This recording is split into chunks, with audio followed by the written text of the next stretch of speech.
And welcome to the April 13th meeting of the Metropolitan Area Planning Commission. I've called the meeting to order and ask for the introductory comments, please.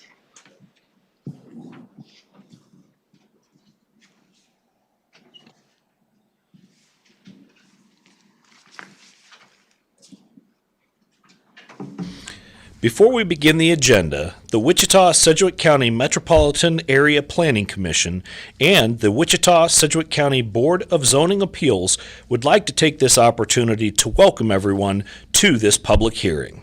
For those in attendance, copies of the agenda for today's meeting, the public hearing procedure, and Planning Department staff reports on all agenda items are available in the lobby.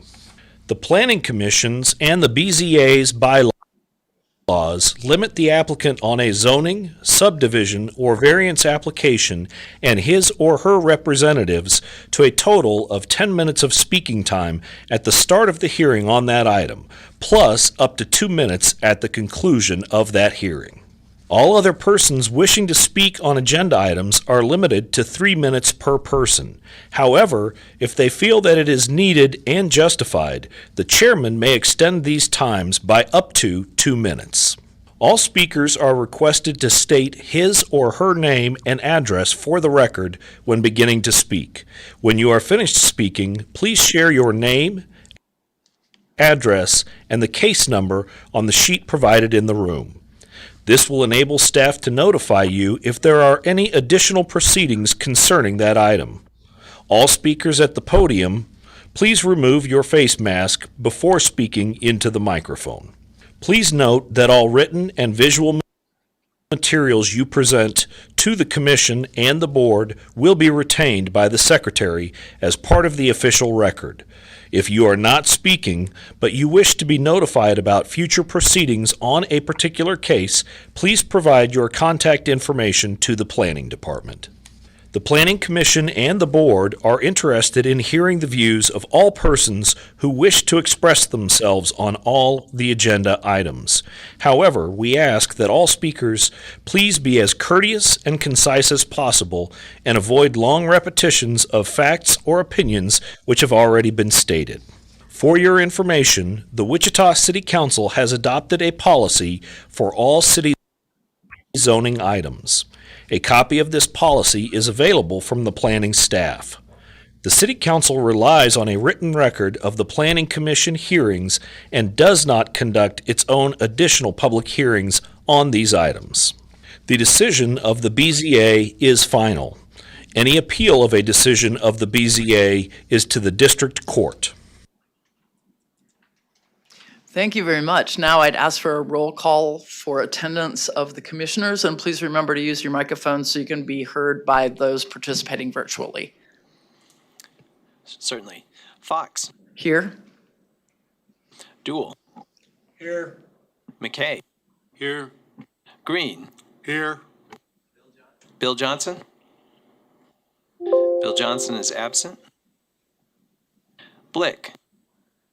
Here. Nix. Here. Here. Foster. Here.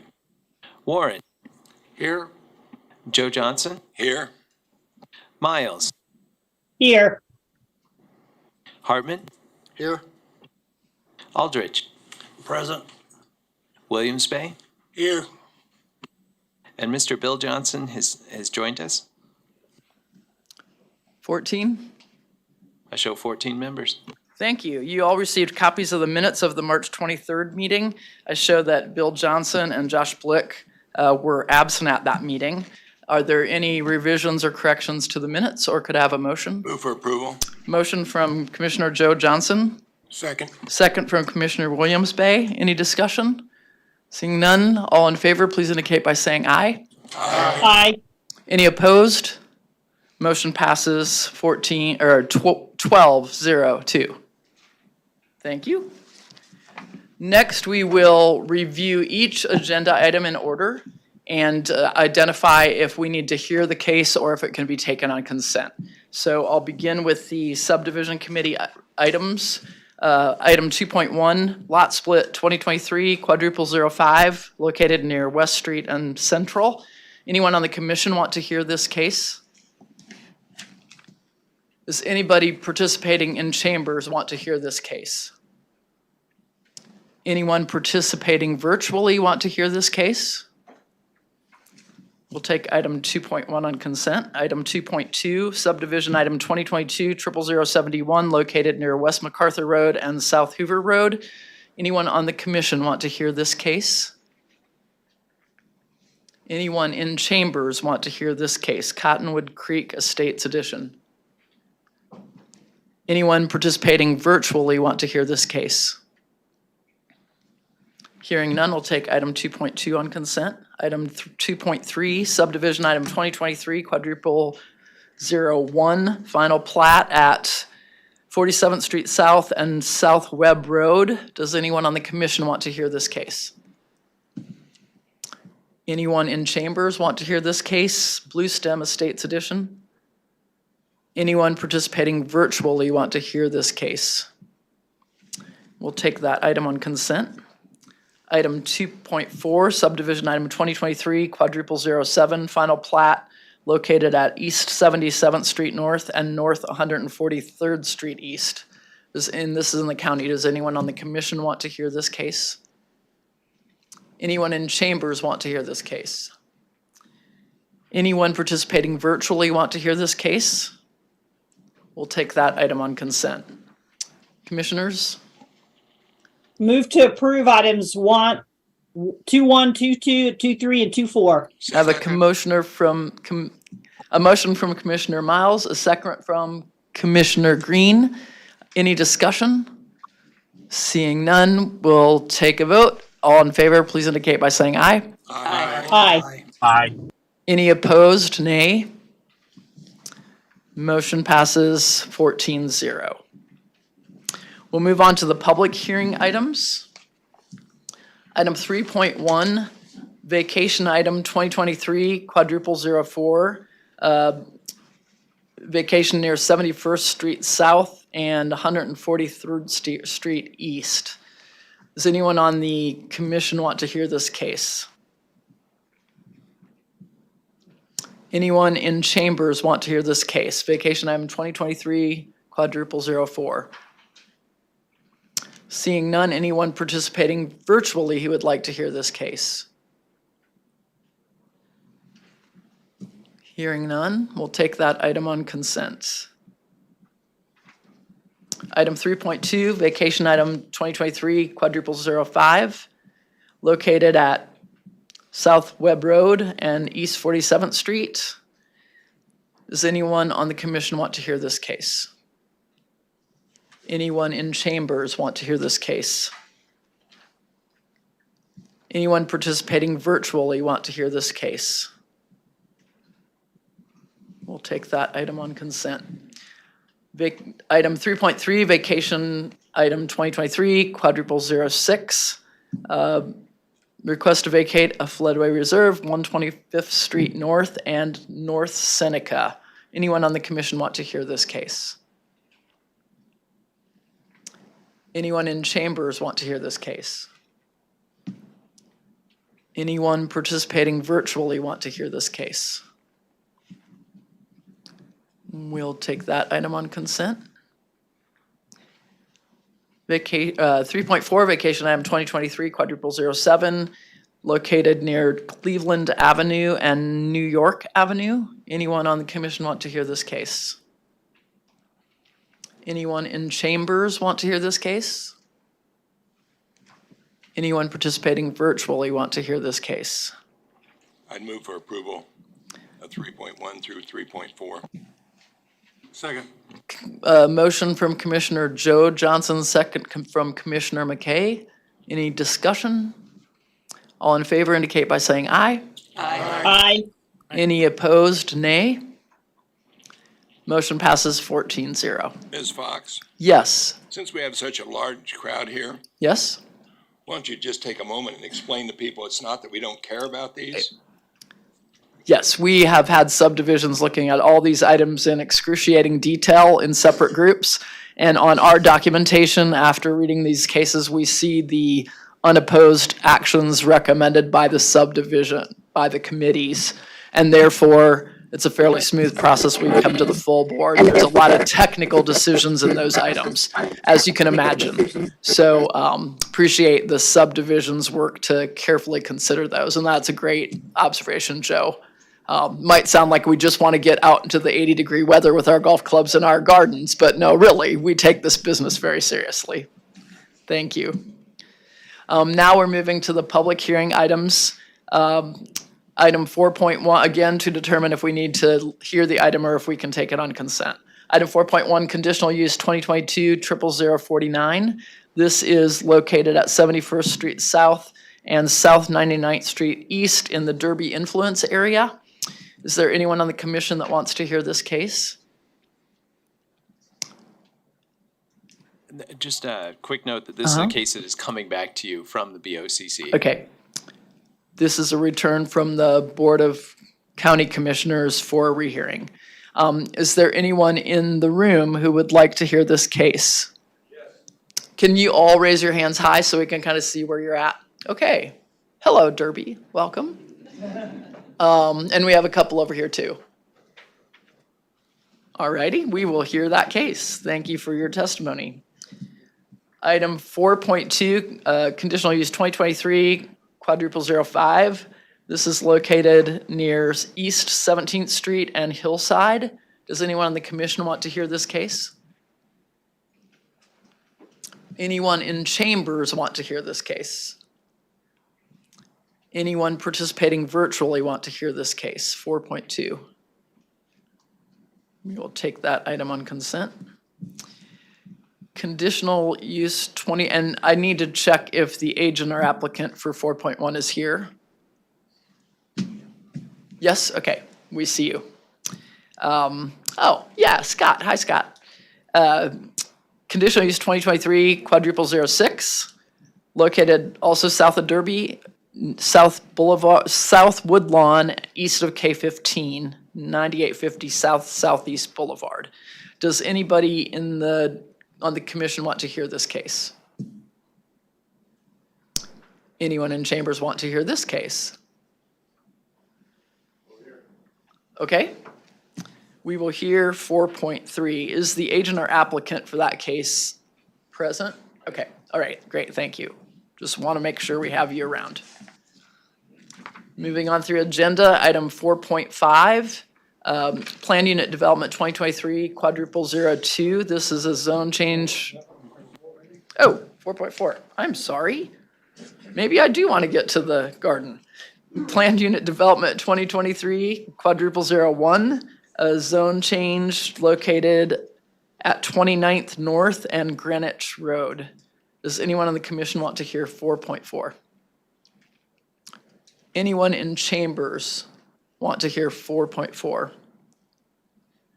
Anyone participating virtually want to hear 4.4? Hearing none, we can take 4.4 on consent. Agenda item 4.5, Plan Unit Development 2023-02. This is a zone change located North Wellington Street and West 11th Street North toward the center of the city. Anyone on the commission want to hear this case? Anyone participating virtually want to hear this case? Anyone in chambers want to hear this case? Seeing none, we can take that item on consent.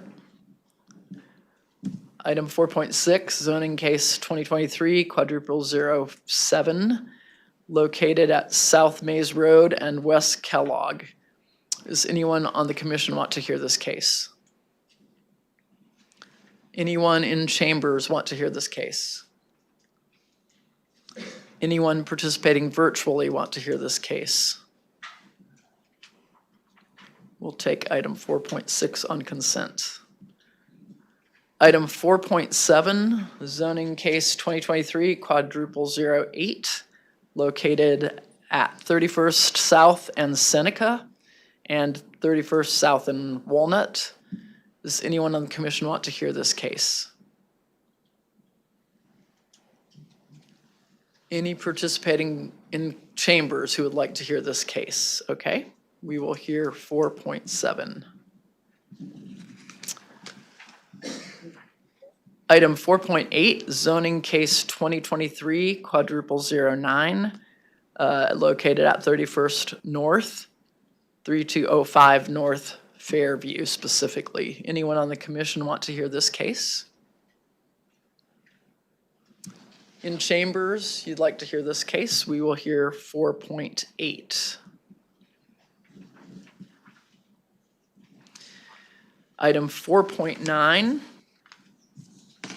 Sorry, I'm on the wrong page. Because I have the old agenda. This is Derby case 2023-06, amendment to include, or DER case 2023. Amendment to include short-term rental businesses. Does anyone on the chamber want to hear this case on commission? Anyone in chambers want to hear this case?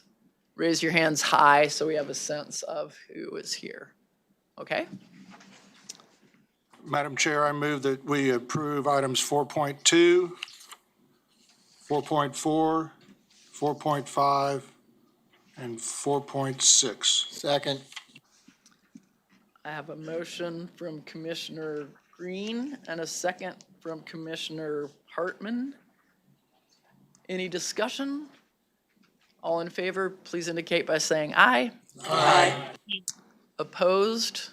Nay? Hearing none, motion passes 14-0. I will now recess the Planning Commission meeting for the Board of Zoning Appeals meeting. Entering the Board of Zoning Appeals agenda, we would start with approval of the prior meeting minutes So on moved. February 23rd. I Second. have a motion from Commissioner Green and a second from Commissioner Joe Johnson. I show that Commissioners Nix and Hartman would abstain from this vote. All in favor, please indicate by saying aye. Aye. Opposed, nay. Motion passes 12-02. We have two BZA cases, BZA 2023-08, a variance at 230 East William. Does anyone on the commission want to hear this case? Anyone participating in chambers want to hear this case? Anyone participating virtually want to hear this case? Madam Chairman, I have to declare a conflict of interest. My office is catty corner across the street. Okay. Thank you, Commissioner McKay, indicating a conflict of interest on this case. Anyone virtually want to hear this case? Hearing none, we may take this case on consent if the commission finds that all 5 criteria are met by the decision. The second case, BZA 2023-00013, a variance request at 4035 North Hydraulic. Does anyone on the commission want to hear this case? Does anyone in chambers want to hear this case? And anyone participating virtually want to hear this case? Hearing none, again, we could take this item on consent if the board finds that all 5 criteria are met. I would like to move that we approve BZA 2023-08, since all 5 criteria have been met, and approve BZA 2023-00013 with the understanding that all 5 criteria have been met. Motion from Commissioner Foster. Do I have a second? Because I have a conflict, should we split them up? Oh, yes, we do need to split them up. Okay. I would like to withdraw that motion and move that we approve BZA 2023-08 with the understanding that all 5 conditions have been met. Have a second from Commissioner Warren, motion from Commissioner Foster, second from Commissioner Green. Any further discussion? Warren. You do, especially if you would put his chin hair on your head, it would work. Just kidding. I'm sorry. We all love each other too. I hear you. I know. Thank you. Let my words be corrected and maybe extracted from the minutes. Any further discussion? Or all in favor, please indicate by saying aye. Aye. Any opposed? Motion carries 13, 0, and 1 abstention. Here. I would like to move that we approve BZA 2023-00013 with the understanding that all 5 conditions have been met. Second. Second. Motion from Commissioner Foster, second from Commissioner Green. All right. Any further discussion? All in favor, please indicate by saying aye. Aye. Motion passes. And we hereby adjourn the meeting of the Board of Zoning Appeals. Thank you for your participation. Now, moving back to our agenda. We all find page 1 back, page 2 back. We'll begin with item 4.1. Philip, will you please good give the afternoon. staff report? Good afternoon, Planning Commission. Philip Zievenbergen with Planning Staff. Con 2249, as we indicated before, was sent back by the Board of County Commissioners for reconsideration. They specifically cited consideration and really more extrapolation on the state statute KSA 66 2019F regarding the 18 prohibitions that the state statute has when it comes to reviewing and considering the location of cell towers. Just as a brief review, this is a request for a 195-foot cell tower located just east of Derby in rural residential zoning.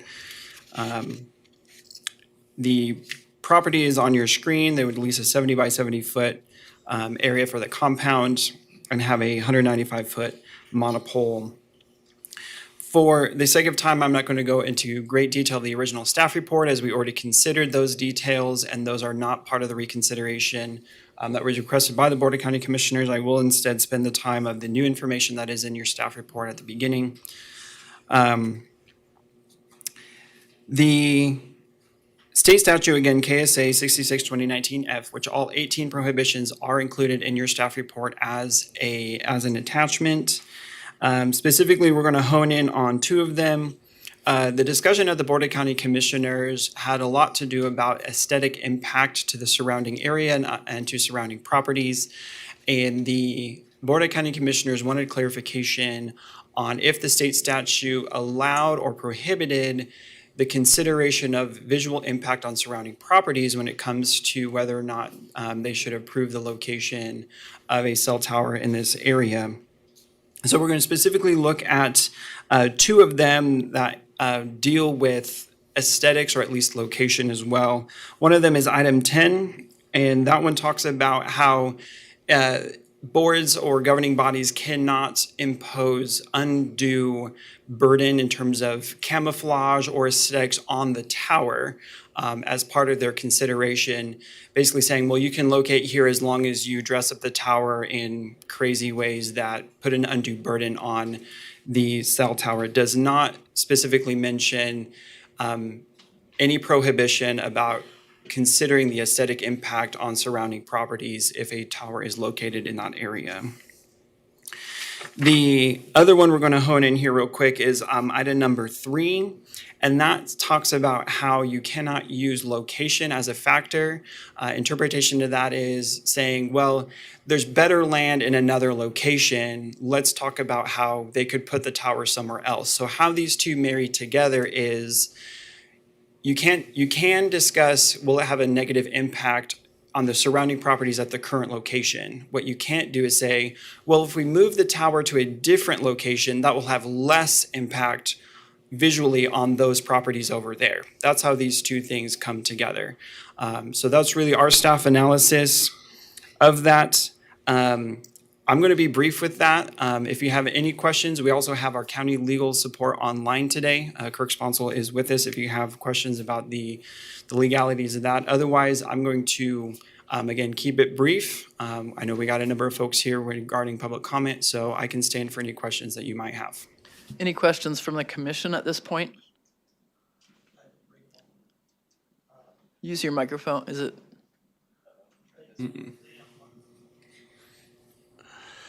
I was not on the commission at that time when this was first heard. Then it looked like it passed 12-0, I guess. I guess my question is there anything that's changed from when the commission heard this the first time to now? No, the application is still the same. Thank you. Okay, any other questions for staff at this time? We would then next ask the applicant or agent to please come forward, and you'll have 10 minutes to talk about your project.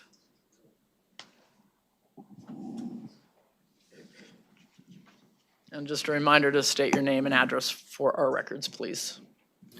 Good afternoon. Thank you for your time this afternoon hearing our project. My name is Glenn Clockey, and I work for Network Real Estate out of St. Charles, Missouri. Our address is 5055 Highway N, St. Charles, 63301. So I'll go over the project briefly. It is the project that you heard when the project was approved, 12-0. It is still a 195-foot monopole. It is located just on the border of Sedgwick County and the city of Derby. We're looking to, we're leasing a 70-foot by 70-foot area that will be, we'll have a solid Simtech fence around it. The access road is going to be off of East 71st Street. This location was picked by AT&T engineers. They give us a search ring. We give them several options to look at. This particular area and this particular candidate was picked by the AT&T engineers. There was an application prior to this on the same property that was about a little over 1,000 feet to the northeast. It was a taller tower. It was a 235-foot lattice tower, which is called self-support. It's a much different type tower. It's open.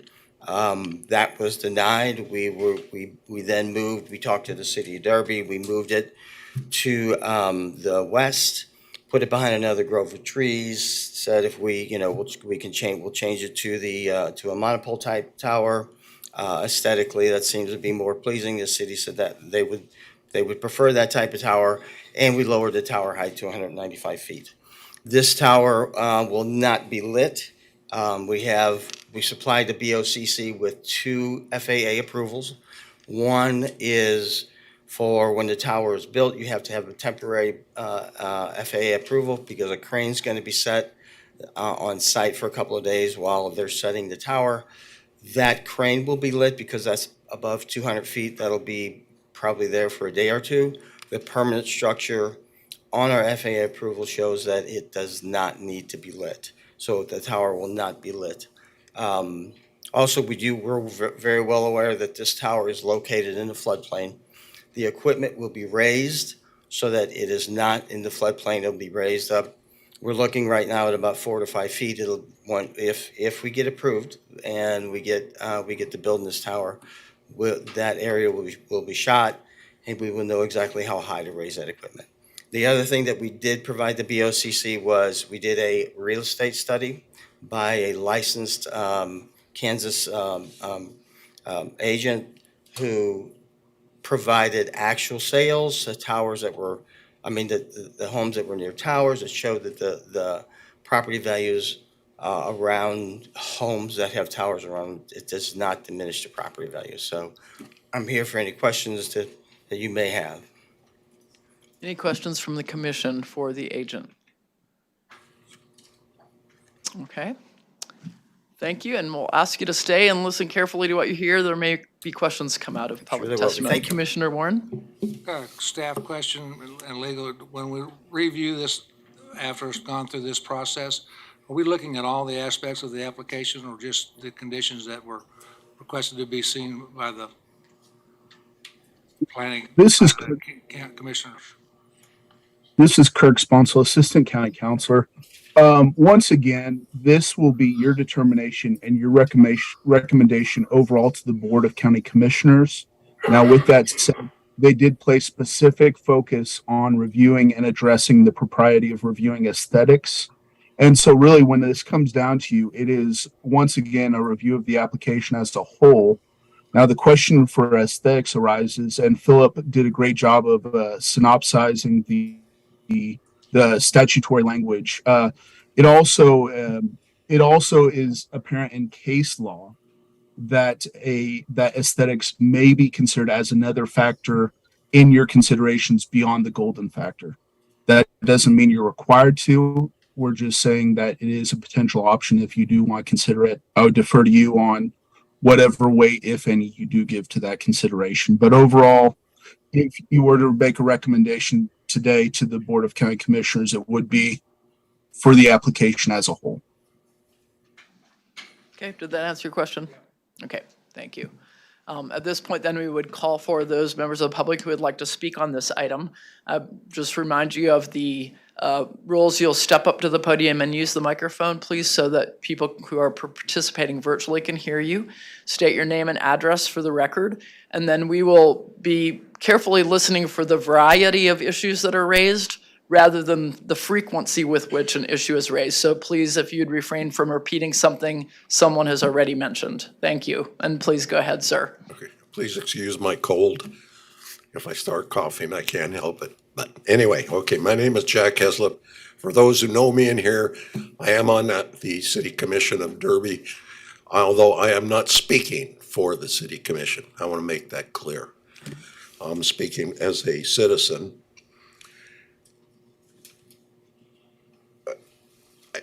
This is not trying to be demeaning, but I'd like to remind everybody that Derby is a home rule community. And that's, I think, when you think about that, because it was turned down by our planning commission. So we are a home rule community, and we are a city of the first class. So we're the second biggest city in Sedgwick County.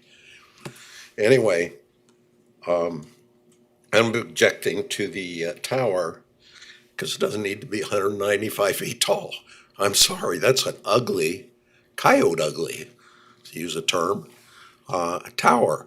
And you're going to see that thing from Rose Hill, and that's quite a ways down the street. You're going to see it throughout Derby.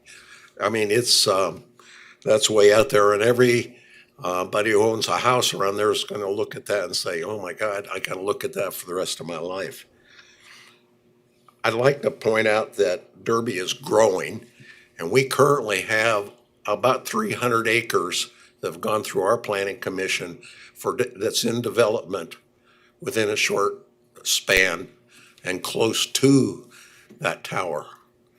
And that's a lot of acreage. You put a lot of houses, and most of it, believe it or not, is residential. There's some commercial, but it doesn't. So, but I want to just say that the tower is going to be surrounded before too long at all, and I wouldn't be surprised to see that incorporated into the city before too long. I understand that cell towers are necessary in today's world. It's a thing that is, but this doesn't have to be 195 feet tall. More like 130 would do just fine, and that's where I'm sitting. Any questions? Any questions for the speaker? Thank you, sir, for your testimony. The next speaker, yes, Commissioner Aldrich has a question for you. Yes, sir, I have a quick question regarding Derby Planning Department. They recommended approval based on certain criterias and recommendations, correct? They recommended disapproval. Isn't that right, Scott? Approved. Yeah, from what I'm reading here, sir, recommended motions adopted the findings of the fact and recommend approval of the conditions used applicant by the communication structure. If I could, I think the difference is that one is a recommendation from Derby's planning staff. Another is the recommendation that comes exactly. from the planning commission. The commission voted against it, the staff voted for it, or Right, I recommended. understand that, but my statement is that the planning department recommended approval. correct? Yes. Okay, thank you.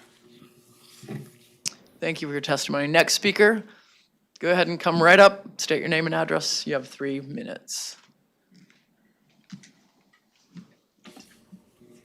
My name is Gustavo Torres. My address is 7521 South 103rd Street East.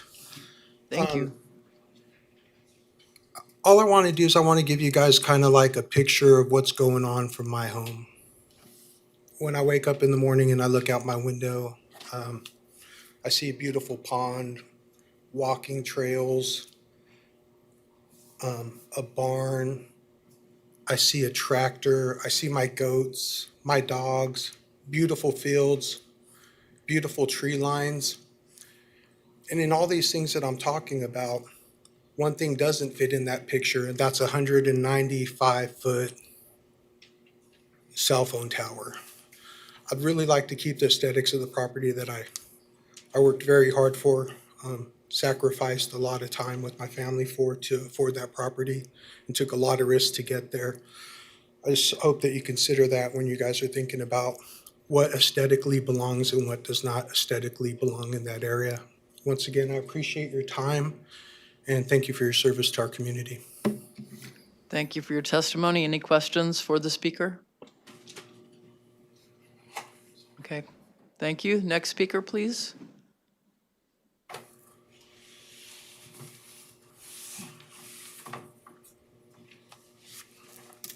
Good afternoon. My name's Janine Harper. I live at 7010 South 99th Street East in Derby. I would ask, I've cut this down quite a bit, and I would ask it may go to 4 minutes, so if I could have maybe an extra minute and a half if needed, I would really appreciate it. Start, and All let's hear what you have to say. Thank you.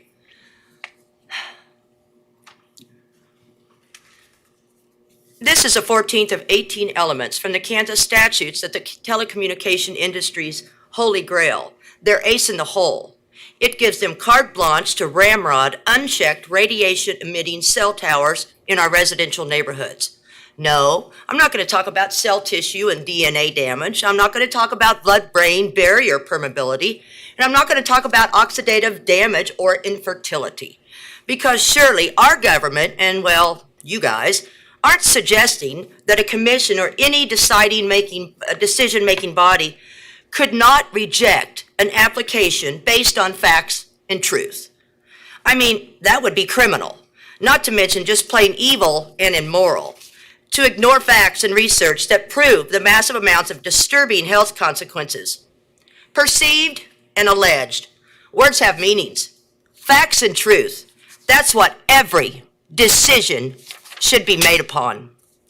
Tall wireless facilities should be limited to heavy commercial and industrial areas. Aesthetics is a legal and justifiable reason for denial of such gigantic tower that is the size of a 20-story building. It is undeniably obvious that a tower the size of a 20-story building. We have heard the concern about height, so you that's not might the move to tower. your next point. Oh, So since we have heard about the height already, yes. that would save time if you would then Okay. go to your next point, please. Thank you. All right. It's undeniably obvious that a tower the size of a 20-story building does not belong in a residential area. Okay. The aesthetic argument has been upheld by appellate courts all around the United States, including Kansas. We can see here in this tower comparison the other existing towers in the area. It is unbelievable that all of these towers, all of which are smaller than the proposed tower we're discussing today, has been placed in commercial and industrial areas where they belong. But yet, the biggest tower is being proposed in a residential area, an area that has the most residents, the most homes, and is not zoned for commercial and industrial purposes. You can add all the homes and residents of these tower locations and still not have the number of homes or residences that's present in the location of this. Really? The biggest tower of them all? And that's the one And chosen? height has been mentioned and the residential area, so is there a new topic that you'd like to speak to? There is no doubt that the aesthetics of the other towers there's no doubt that the aesthetic of these towers with the surroundings of commercial industrial zones fit in, but they don't fit in where we're in the residential. as you can clearly see from the photo of the proposed area. Fact. AT&T does not have a lapse in coverage in this area. This is clearly shown by this map, which, by the way, is found on AT&T's website. Fact. This is not just a flood zone. It is a special flood zone. Fact. A 6 to 8 foot fence that AT&T says they will put up will not even cover the concrete platform that will be necessary to elevate the equipment out of the flood zone, which is a 4 to 6 foot flood zone, by the way. The fence will not provide any cover or disguise whatsoever. Fact. This location is about 4 blocks from the city limits of Derby. For those of you that are not aware, the Derby Planning Commission voted to deny the conditional use request for this tower. Perception. Economic gain for the applicant is a gain to the public welfare. Really? How is that? Especially when their gain is dependent upon property value, You is have dependent upon the 30 hardship. seconds, so if you can wrap it up. I am and- almost done. Okay. All right, thank you. Okay. How is this, especially when their gain is dependent upon the hardship of others, both in reduced property value and the reduced quality of life that the victims will most certainly experience? Allegation. The denial of this tower would represent a loss of economic opportunity to the applicant and or the landowner. This is ridiculous. While AT&T gets their tower and the neighbor gets a big fat check every month, what in the heck do the rest of us get? Reduced home values, a huge variety of medical issues that will be with us forever, and our quality of life will never be the same. Do we understand the difference between facts and perceptions, truth and allegations? It is abundantly clear that the federal government has abandoned their job and no longer has the best interest of the public in mind. Thank you. Got one more sentence, ma'am. Okay. They have surrendered their duty and ethics and used their position to constrain all opposition and proceed with no concern regarding the consequences. I don't know how that translates into the golden rule, relative gain to the public health, safety, and welfare. This metal monstrosity tower of death does not belong in a residential neighborhood. Thank you very much for your time, and I appreciate the extra time. Thank you. Any questions for the speaker? Okay. And we'll take the next speaker, please. And the jurisdiction that we have is the Sedgwick County metropolitan area. So recognize our commission doesn't have any jurisdiction over the federal rules and state rules that have been brought regarding the towers.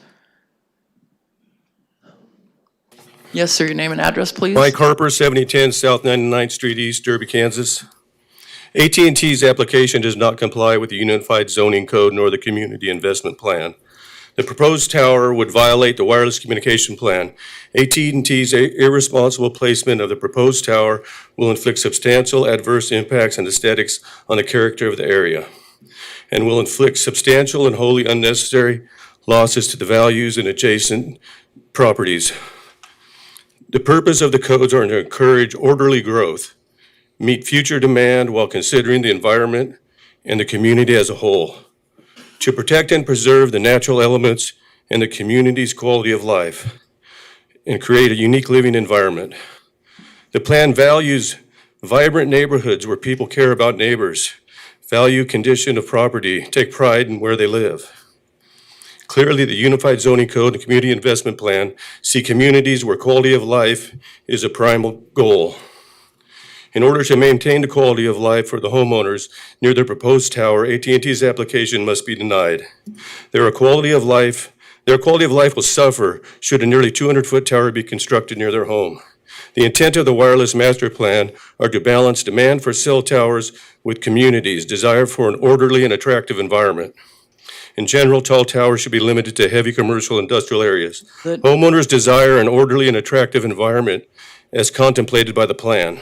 Is there an additional issue that you'd like to bring? Yeah, I got a bunch here. Thank you. Okay. Federal courts have held that significant and unnecessary adverse aesthetic impacts are proper legal grounds for local governments may deny zoning applications.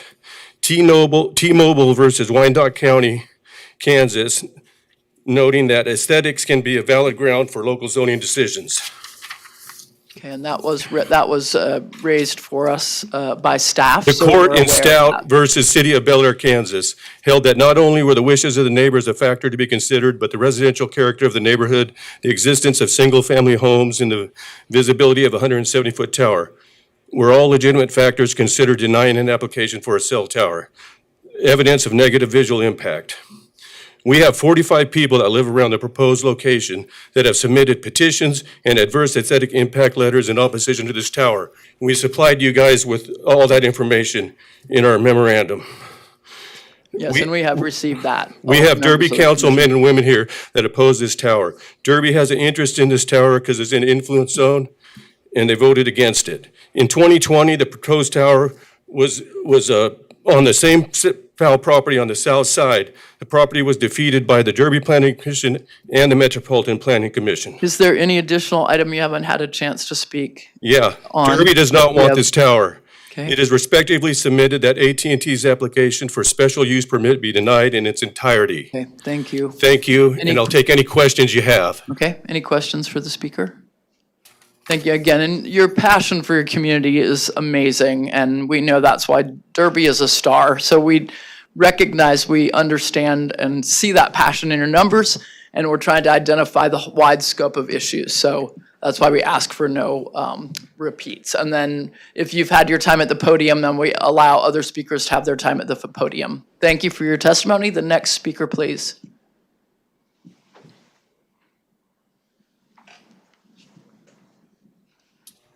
Hello, my name is John Harper, Derby resident, 9451 South Woodland Boulevard. The Unified Zone Code sets forth the purpose to preserve and improve the public health, safety, and general welfare of the citizens of Wichita and Sedgwick County, and to implement the comprehensive plan of the City of Wichita and Sedgwick County. The Unified Zoning Code's purpose in implementing the regulatory aspects of the comprehensive plan's goals are to enhance the quality of life through the provisions of proper maintenance of open space and natural resources, and to protect and preserve the human-made and natural elements which support human habitation, and to create a unique living environment. 200-foot tower doesn't do anything. So the height has Thank been you. raised as an issue. Any other That's unique it. issues? Okay, thank you. Added to it, thank you. Okay, any questions for the speaker? Next speaker, please. Don't be shy. I'm kind of mean, but don't be shy. Yes, you are. Come on.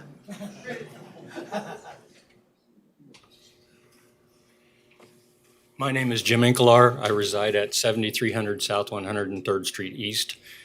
I know you don't think you're rude, but I believe probably in our minds you're quite rude because when you limit people to not be able to repeat the same subject, you're saying that I can't tell it any better than the first person told it.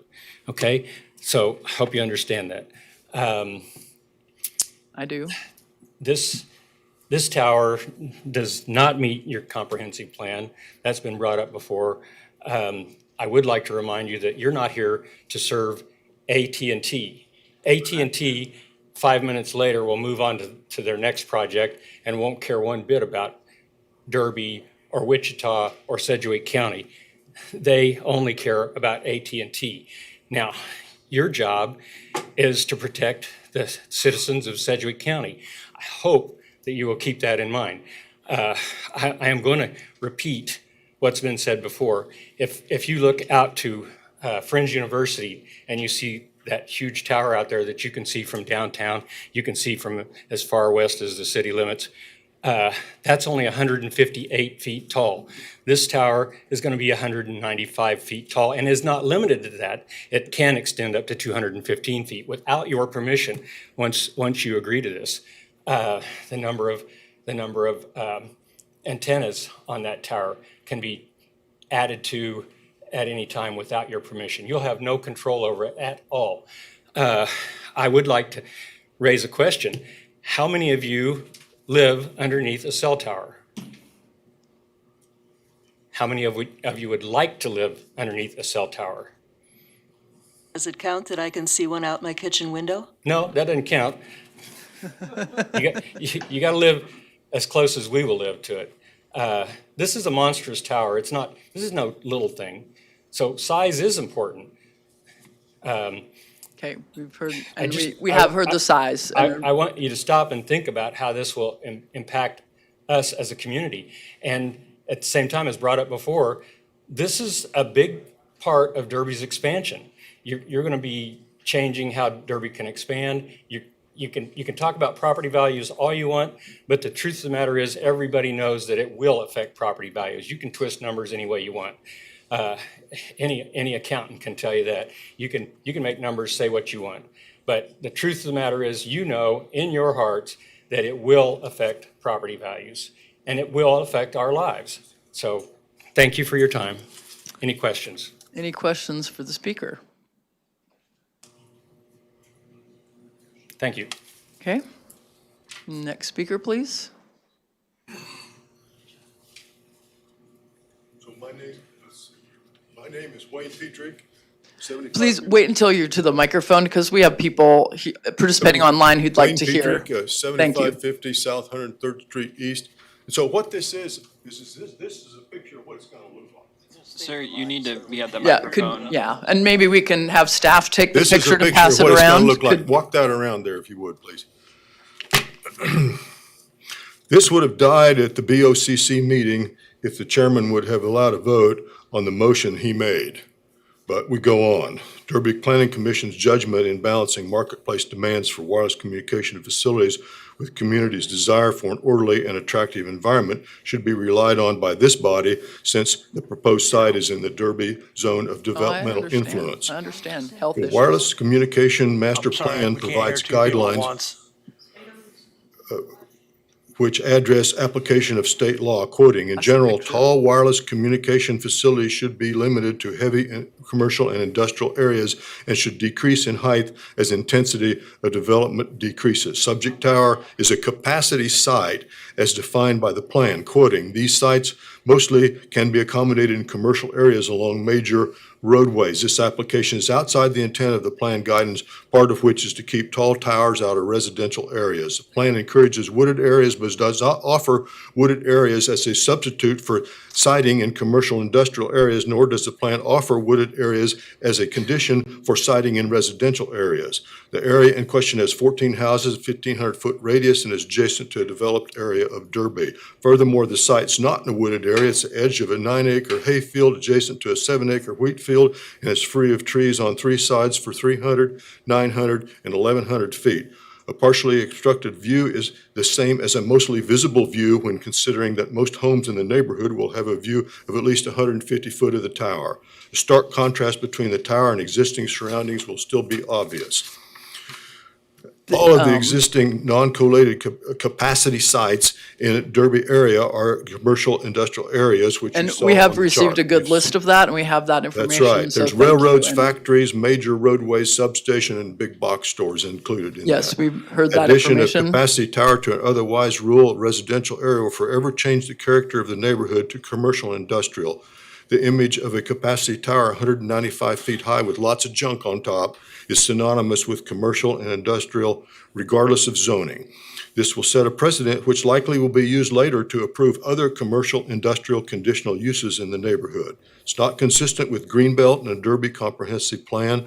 A capacity tower at the site will greatly distract from future community enjoyment of almost all Greenbelt activities. These issues we have identified, do you have 10 I got one seconds more. or finish your thoughts, please? Okay, got one more paragraph. The memorandum of opposition document was submitted by, it's already been said, Yes, and we 44 have it. signees. It was professionally prepared and provides a thorough technical explanation of the legal basis to deny this application. It explains that local governments should accept homeowners' statements of adverse aesthetic impacts as direct evidence and as valid basis for denial. 22 such statements are added, and it may have been more. So this thing, this is not a case of not in my backyard. This thing died once in December 2020. Let it stay dead. Okay, any questions for the speaker? I appreciate your statement of the measurements of everything. That was some additional information. Thank you. Yeah. Commissioner Johnson, you have a question? You know, I got a statement. Okay. We get to do this every 2 weeks. This is not the first cell tower we've heard over a number of years. We don't get paid to do this. And I would like you guys to respect the staff and also our commission. And I don't like the comments of somebody walking around trying to argue with the chair. I'd like it be treated like you want to be treated. Thank you. Next speaker, please.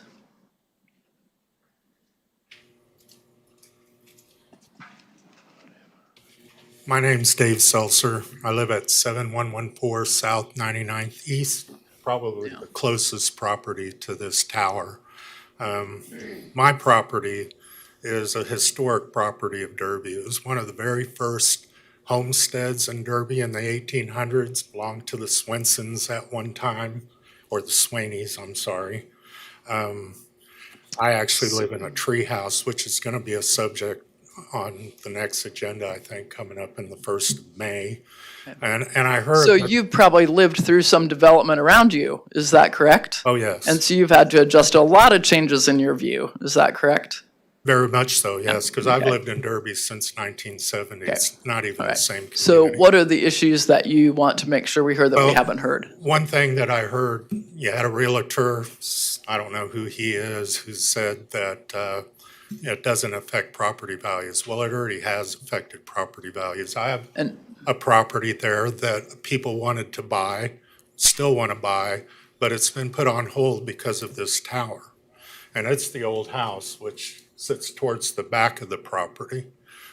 So I can't even understand the concept of them saying that it doesn't affect property values when it isn't even built and it's already affecting property values.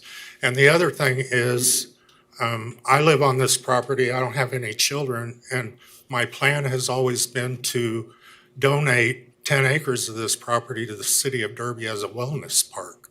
And I don't see how a wellness park will go with that huge tower that I've seen them show in Derby. It just doesn't make any sense. This area of Derby is probably one of the most aesthetic areas of Derby. And the history of Derby is right there in that corner.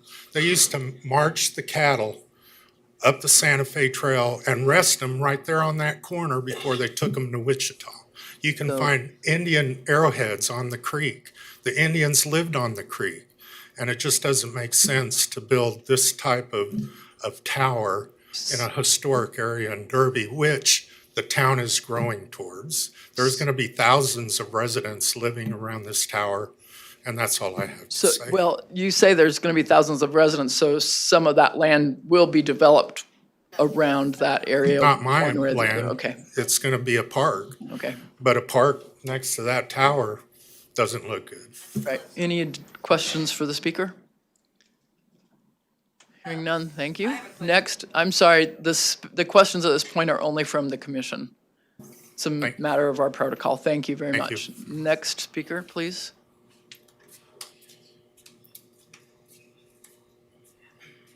Is there any, go ahead. And then anyone who's participating virtually, if you'd get ready to unmute to speak up if you're awaiting an opportunity to speak as well. We have one more speaker in the room, it appears. Your name and address, please. Apparently you saved the best to last. My name is Mike Gooden. I live at 11501 East 75th Street South. My grandkids sleep right there. And there is a mouse that you can use to point so we can hear what you're saying. Right here. My grandkids sleep right here. Okay. About an eighth of a mile away, maybe a little bit less. They say these are safe, just like the lead in paint, lead in gasoline, asbestos for all the fireproof stuff, and maybe they are safe. But we won't know the long-term effects of this for quite some time. And I know I don't know. The rub. I also know you don't know. It's the rub. Nobody really knows yet. I'd like you to consider that. My grandkids sleep right here. And we have heard the health concerns, and that's, we understand there's a concern. To be fair, asbestos, that was all safe. Like lead and paint and lead and gasoline was safe. Many things were safe until they weren't. We just don't know yet. Right. I'm not supposed to say it's better, there's better places, but there are. Okay. Sir, I just can't help but ask. I'm sorry? What's your opinion of cell phones? Well, I mentioned that at the county commission meeting, and I said, I'd hate to be a hypocrite, I use a cell phone. Verizon, not AT&T. But, Worried about health issues or? No. You're not worried about health issues? Well. And this, yes I'm and no. sorry, this is Kurt Sponsel, Assistant County Counselor. I would caution on continuing this line of questioning regarding health, specifically as it relates to the 18 subsections that staff previously provided you. One of those is that in conformance with 47 USC 332 C7B4, you may not reject an application in whole or in part based on perceived or alleged environmental effects of radio frequency emissions or exposure. Thank you, but I'm not going to reject it because of that. Yeah, certainly. I would just caution that line of questioning because certainly it could provide, even if you aren't, at least provide the appearance that you were or that other commissioners may take interest in the line of questioning if it were. Thank you. You asked me, sir, if I use cell phones, and I was worried about it. I'm a farmer, and a lot of farmers wear those things so that they just push a button and they can talk and keep driving the tractor. I don't do that because I do worry about it.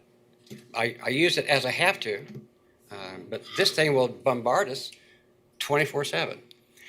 It may be fine. I don't know, but we won't know for 20 years. Microwave ovens, hair dryers.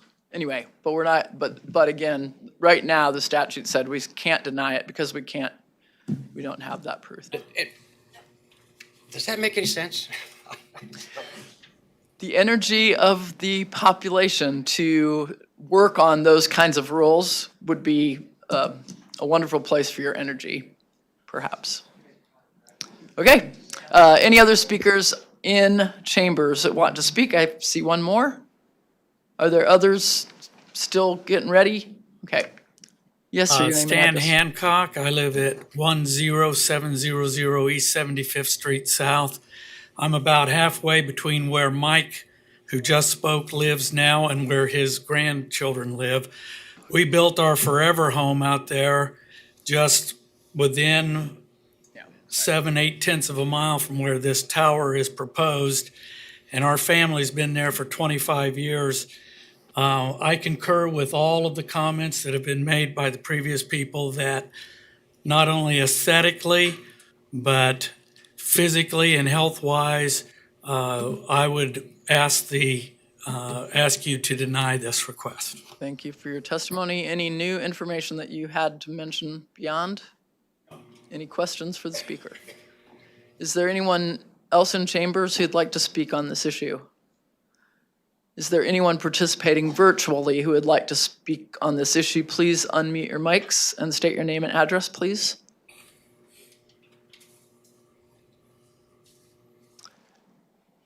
Okay, I don't see that we have any activity there. If staff can see anything that I can't, please advise. We would then ask the agent to come back to the podium, please. You have 2 minutes to respond to the concerns expressed.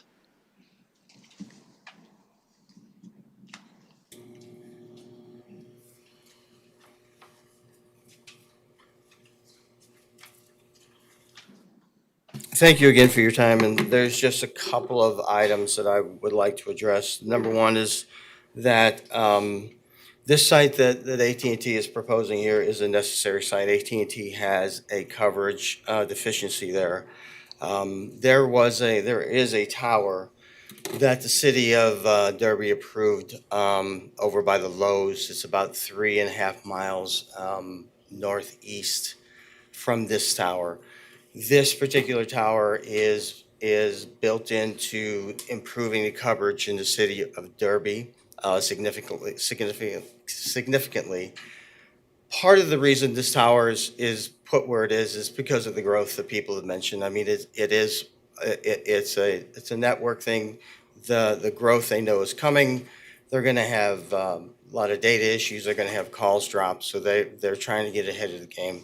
So we're trying to build out the entire network in the city of Derby, trying to vastly improve the coverage for the city, for the east part of the city and west part of Sedgwick counties. And the tower that was approved, it was approved in, I believe, back in July of 2021. It's a 180-foot monopole, very similar to this one. It is actually built and on air. So this is the tower that will talk to that tower if these two towers get built.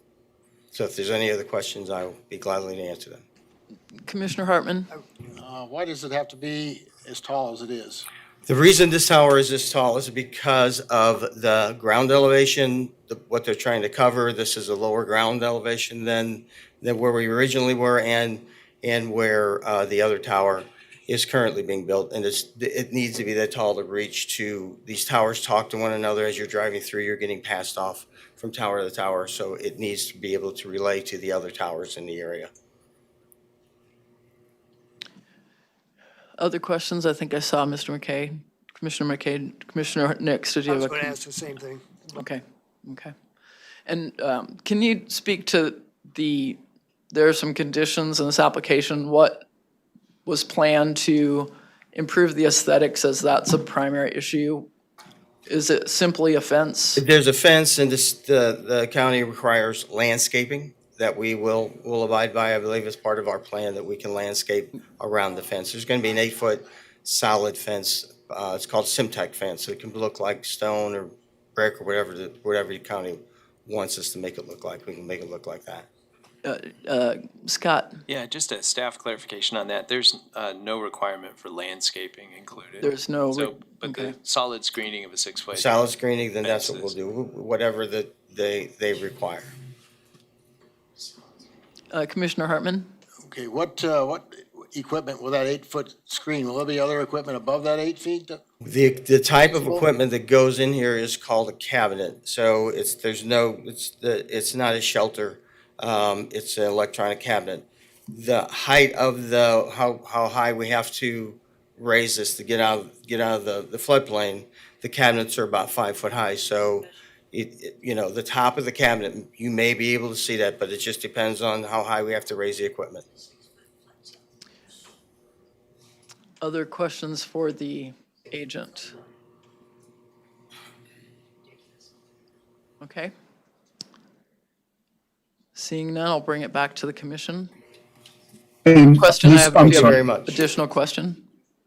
This is Kirk Sponsel, Assistant County Counselor. I'm sorry to hop in again, but just No, for please your do. own consideration, prior to further discussion, there were a couple of points I do need to address. One was the question of AT&T coverage that was raised both by the opposition and by the applicant themselves. I just want to read out that of KSA 60-2019 F3. It says that, I'm sorry, not F3, but rather F1, you are not allowed to evaluate an applicant's business decisions with respect to the applicant's design, service, customer demand for service, or quality of the applicant's service to or from a particular area or site. So what's been presented to you in terms of coverage should not be considered in favor of or against the application itself. And then also I wanted to mention that somebody specifically referenced that this would be AT&T cell tower, and they were commenting on how, to paraphrase, that AT&T would move on at some point from this, that maybe they didn't care about the property as much.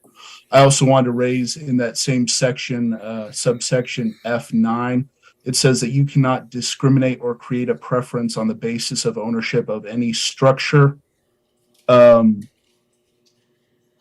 when evaluating applications.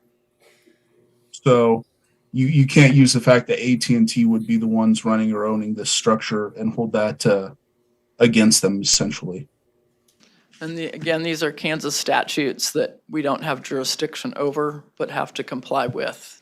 Commissioner Foster? That is So the counselor has given us a long list of the state statute requirements of the things we're not allowed to consider. I personally don't like that law, but that is the law, and we have to follow it. What the county commission asked us to do when they sent this back to us was to clarify the reasonableness of the aesthetics. And as far as I can tell from everything we've heard today, there is no aesthetic compromise that would satisfy the people who have opposed this. A cell phone tower to function has to be tall, it's going to be visible. I think the monopole design is the most aesthetically unobtrusive, as it is reasonable to expect a functioning cell tower to be. It's been traditional to put the infrastructure that supports services for a whole community in low-income communities. That's never been just. It's not just now. I don't think that the fact that you live out in the country or you live in a nice subdivision gives you perpetual immunity from having to share the community-wide responsibility to occasionally see unpleasant infrastructure if we want the services that infrastructure provides. So that's my view of this. I will be voting again to approve this tower, and I wait to hear what everyone else has to say. Thank you, Commissioner Foster. Commissioner McKay? All I'd like to do is have Scott give us the process that we go through, regardless of what the motion is, the process that happens from here forward, regardless of what we do. Back to the county. Well, I think, from this point, you provide a recommendation. The recommendation then will be scheduled as soon as we can expeditiously to the county commission for them to consider it again. And so they hold another meeting, it's on the agenda, they discuss it and take a vote. Just a point of clarification with that, I just want to remind the folks, especially for those here who provided a protest, the original protest, which was valid and provided it over the 20% threshold, is still valid. There's not another protest period because the protest from the original period is still valid and will carry over, which requires the 4 or 5 vote from the Board of County Commissioners. I think clarification of home rule for Derby, can you explain that aspect, Scott, again, so we're all understanding? Yeah, since this is in the unincorporated county, it's a county case, and so it's the county commissioners. Now, the county does afford the ability for cities in Sedgwick County to have an area of influence so that they formally have a process by which their planning commissions can provide input. Derby has elected, they heard this case, their planning commission recommended denial, that information has been forwarded on. But beyond providing a recommendation, they do not have a formal say in the process. They always have the opportunity to write a letter and send that on behalf of the city commission, but that would take a vote. But again, it's an informal and advisory process if they go to that extent. Scott, did you just say that the planning commission of Derby, they approved it? The county, the city council denied it. So there's a lot of folks who are talking, but so the planning staff at Derby, they wrote a staff report on it. Their recommendation was for approval. It was taken up by the Derby Planning Commission. The Derby Planning Commission made a motion. Members of the Planning Commission made a motion to approve. That motion failed, and so subsequently it was deemed to be a denial, and that's the letter that Derby provided to the County Commission. Okay. Commissioner Williams-Bay? Am I correct in assuming that the county commission will make the final decision on this approval? Yes, and they've simply asked us to hear the case again, and remember Philip's instruction that particularly what they wanted us to get a ruling on was the state statutes regarding aesthetics. Can we require more than a certain minimum to change the aesthetics of the item that the business wants to use? Commissioner Hartman? In regard to the aesthetics, is it possible for them to provide screening so that, they're talking about they don't know how high it was going to be out of the floodplain, but would be able to provide screening, whatever height that might be, too, instead of, I don't know what was said, 8 foot or 10 foot, whatever it was? Honestly, I'm sorry, excuse me, but I don't think the screening around the base of the tower is the issue with people. They're gonna see the the height. tower sticking up far above the screening, no matter how tall that fence is around it. That's, I There, think, fairly irrelevant. and we looking we so- understand there is no light atop the pole and no lights on the pole. Can we confirm that that's accurate? Because it's below the, is the agent still in the room? There's no lights on the pole at all. That was his statement, and that's governed by the FAA. Okay, so it's below the FAA height. Okay, thank you. Any other discussion by the commission? Hearing none, I'd like to make a motion to approve the application per staff comments. Second. Motion from Commissioner Foster and a second from Commissioner Green. Let's go with a roll call vote, or any further discussion on the motion. Let's go for a roll call vote. Certainly. And this is on a motion to approve per staff comments. Fox? Yes. Dool? Yes. McKay? Yes. Green? Aye. Bill Johnson? Yes. Blick? Yes. Nix? Yes. Foster? Aye. Warren? Aye. Joe Johnson? I'd like to vote no because it's going to pass anyway, but I'll vote yes.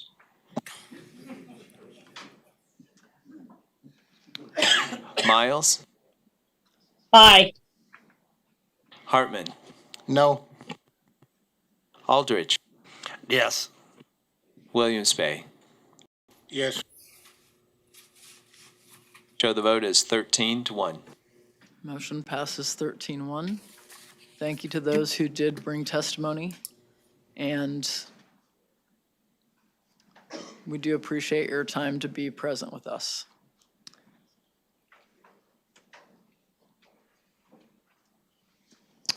If we will now go on to item 4.3, conditional use 2023.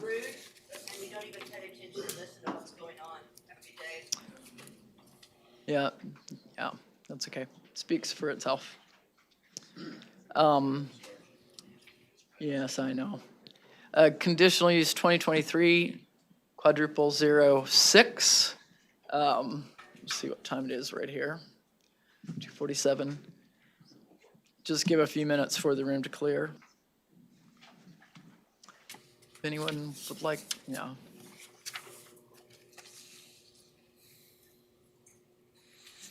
Okay. Okay. Conditional use 2023, quadruple 05. No. Oh, quadruple 06. Conditional 2023, quadruple 06. Philip, will you please present the staff report? Yes, Philip Zevabergen again for the record. Conditional use 2306 is a conditional use request in rural residential zoning for a cell tower, 185-foot cell tower located east of K-15, kind of southeast of South Woodlawn Boulevard, as you can see in the image on your screen.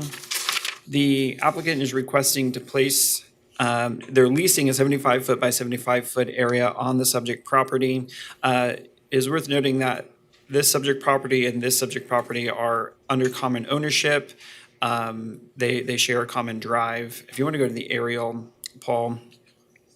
Again, it'll be a 185-foot tower. The applicant has, their application indicated a lattice structure, and kind of skipping ahead, paraphrasing, the wireless communication master plan encourages using less visually obtrusive structures. So staff is recommending a monopole structure. I had a conversation with the agent prior to the meeting. They're amenable to this, but I'll let them speak to that as well. But they are amenable to that condition. The tower will share the applicant's driveway for an access drive, and then it will continue on this direction and provide access to the tower compound. The Unified Zoning Code has height compatibility standards at a 1-to-1 ratio. So however high your tower is, you need to be 1 foot away from the property line. Based on the information in the application, the tower does meet those guidelines. It is farther than 185 feet to either property line in any direction. Not going to spend too much time on these state statutes. Given the prior discussion, I feel like we're all fairly versed in what can and cannot be discussed regarding the state statute. All of the surrounding properties are rural residential, and as you can see, are large lots, residential developments. There is the property to the northeast, which has a conditional use for a cell tower from back in the 70s. Again, as I note, one of the stipulations in the state statute that cannot be under consideration is whether or not you can co-locate on existing facilities. So the fact that they're building a tower hundreds of feet away when they could potentially be placed, facilities be placed on an existing tower, is not something that can be under consideration by this board. Staff feels it's in conformance with the plans and policies, including the wireless communications master plan. Staff is recommending approval subject to the conditions of your staff report. Again, I'll just say for a reminder's sake that staff is recommending a monopole structure when the application stated a lattice structure. Appears that the agent is amenable to that, and I will let them expound upon that a little bit farther. I've heard one public comment on this, and their request or their statement was in regards to why would you allow another tower next to an existing tower? But again, that's not something we can consider as part of our review. I'll go through the images. If you want to go to the next slide, please. It's out in the rural area. It is not within anybody's influence area. It's actually a little piece carved out in between Derby and Mulvane's. So it does not go to either one of those commissions. It also is in County District 5, which their Citizens Advisory Board does not provide comments on planning items. So it is your recommendation only going forward to the Board of County Commissioners. Next picture, please. This is the parcel. You can see the access drive to the lease area. Next picture. This is the compound area itself. We'll need a revised site plan showing the monopole structure as opposed to the lattice. Next picture. That's the elevation of the tower. Again, this will be revised with the change into a monopole structure. Next picture. This is looking at the subject site. This is looking to the north. So again, that's the existing tower that was approved in the 70s. Next picture. This is looking south-southwest. This is the residential property that owns this field. It's technically on a separate tax parcel, but it is under common ownership. Next picture. This is looking to the east. The property line has a wooded hedgerow. Next picture. This is looking to the south towards the property line that is shared with a neighbor. Next picture. And this is looking from Southeast Boulevard. This is the driveway up to the back that will be used for the access drive to the tower, and I can stand for any questions. Any questions for staff? Thank you, Philip. The agent or applicant, please step forward. Your name and address, please, and 10 minutes for your proposal. Good afternoon. My name is Patrick Irwin. My address is 5607 West 130th Street, Overland Park. I am the applicant here for the proposal in front of you today. I can confirm what Philip said. We will change the tower structure to be of monopole nature so it better conforms with the master plan. We will make that change as soon as possible. This tower is for Verizon, and the FAA has approved it. This tower will not be lit. That does not change, even though we're changing the tower type, because the height will remain the same, 185 feet with a 4-foot lightning rod on top. Being that height, being that 189 feet overall height, we are 210 feet from the nearest property line, which is to the north. Also, I do want you to know that the residential structure that Philip showed in the presentation, that residence is owned by our landlord, and there are a family that lives there right there. So they're obviously in agreement with this. with that being said, and I will also tell you that the common ownership is of 3 adjacent parcels totaling just shy of 20 acres that this is going to be on. So they are very large parcels. With that, I'll be happy to take any questions that we have. Questions for applicant, Commissioner Nix? Do you own the tower to the north that was? No, we do not. That is I represent Tillman Infrastructure. That company is American Tower that owns that structure to the north. How tall is that tower? It is, I believe it is quite a bit taller. I don't know. I can't give you an exact answer, but I believe it is taller. How far away is it? Probably 600, 700 feet. But cell companies can't be required to co-locate on an existing tower, correct? You are correct. And that tower also, as far as aesthetics goes, it has the guy wires that come down in the 3 different directions, whereas the structure we're proposing does not. Okay, thank you. Any other questions for the applicant? Commissioner Aldrich? Sir, besides the change from the lattice style to the model, do you agree with staff recommendations and comments? Yes, we do. We accept all of them. Thank you. Any other questions? Then we'd call forward public speakers, please. Come to the mic, state your name and address. Hello, my name is John Harper, Derby resident, 9451 South Woodland Boulevard, about 2 blocks north from the proposed tower. The facility's location is zoned rural residential and consists of only single-family homes on large lots.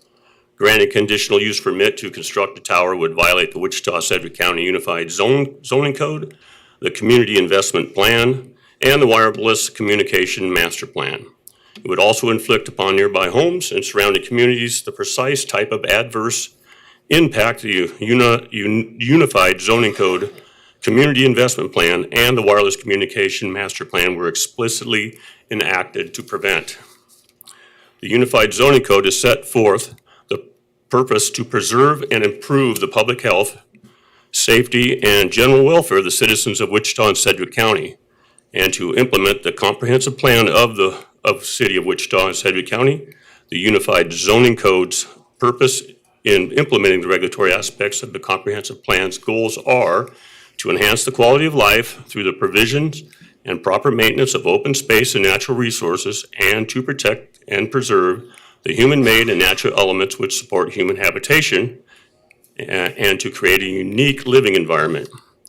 Clearly, the Unified Zoning Code, as well as the community investment plans, envisions a community where quality of life is primary goal.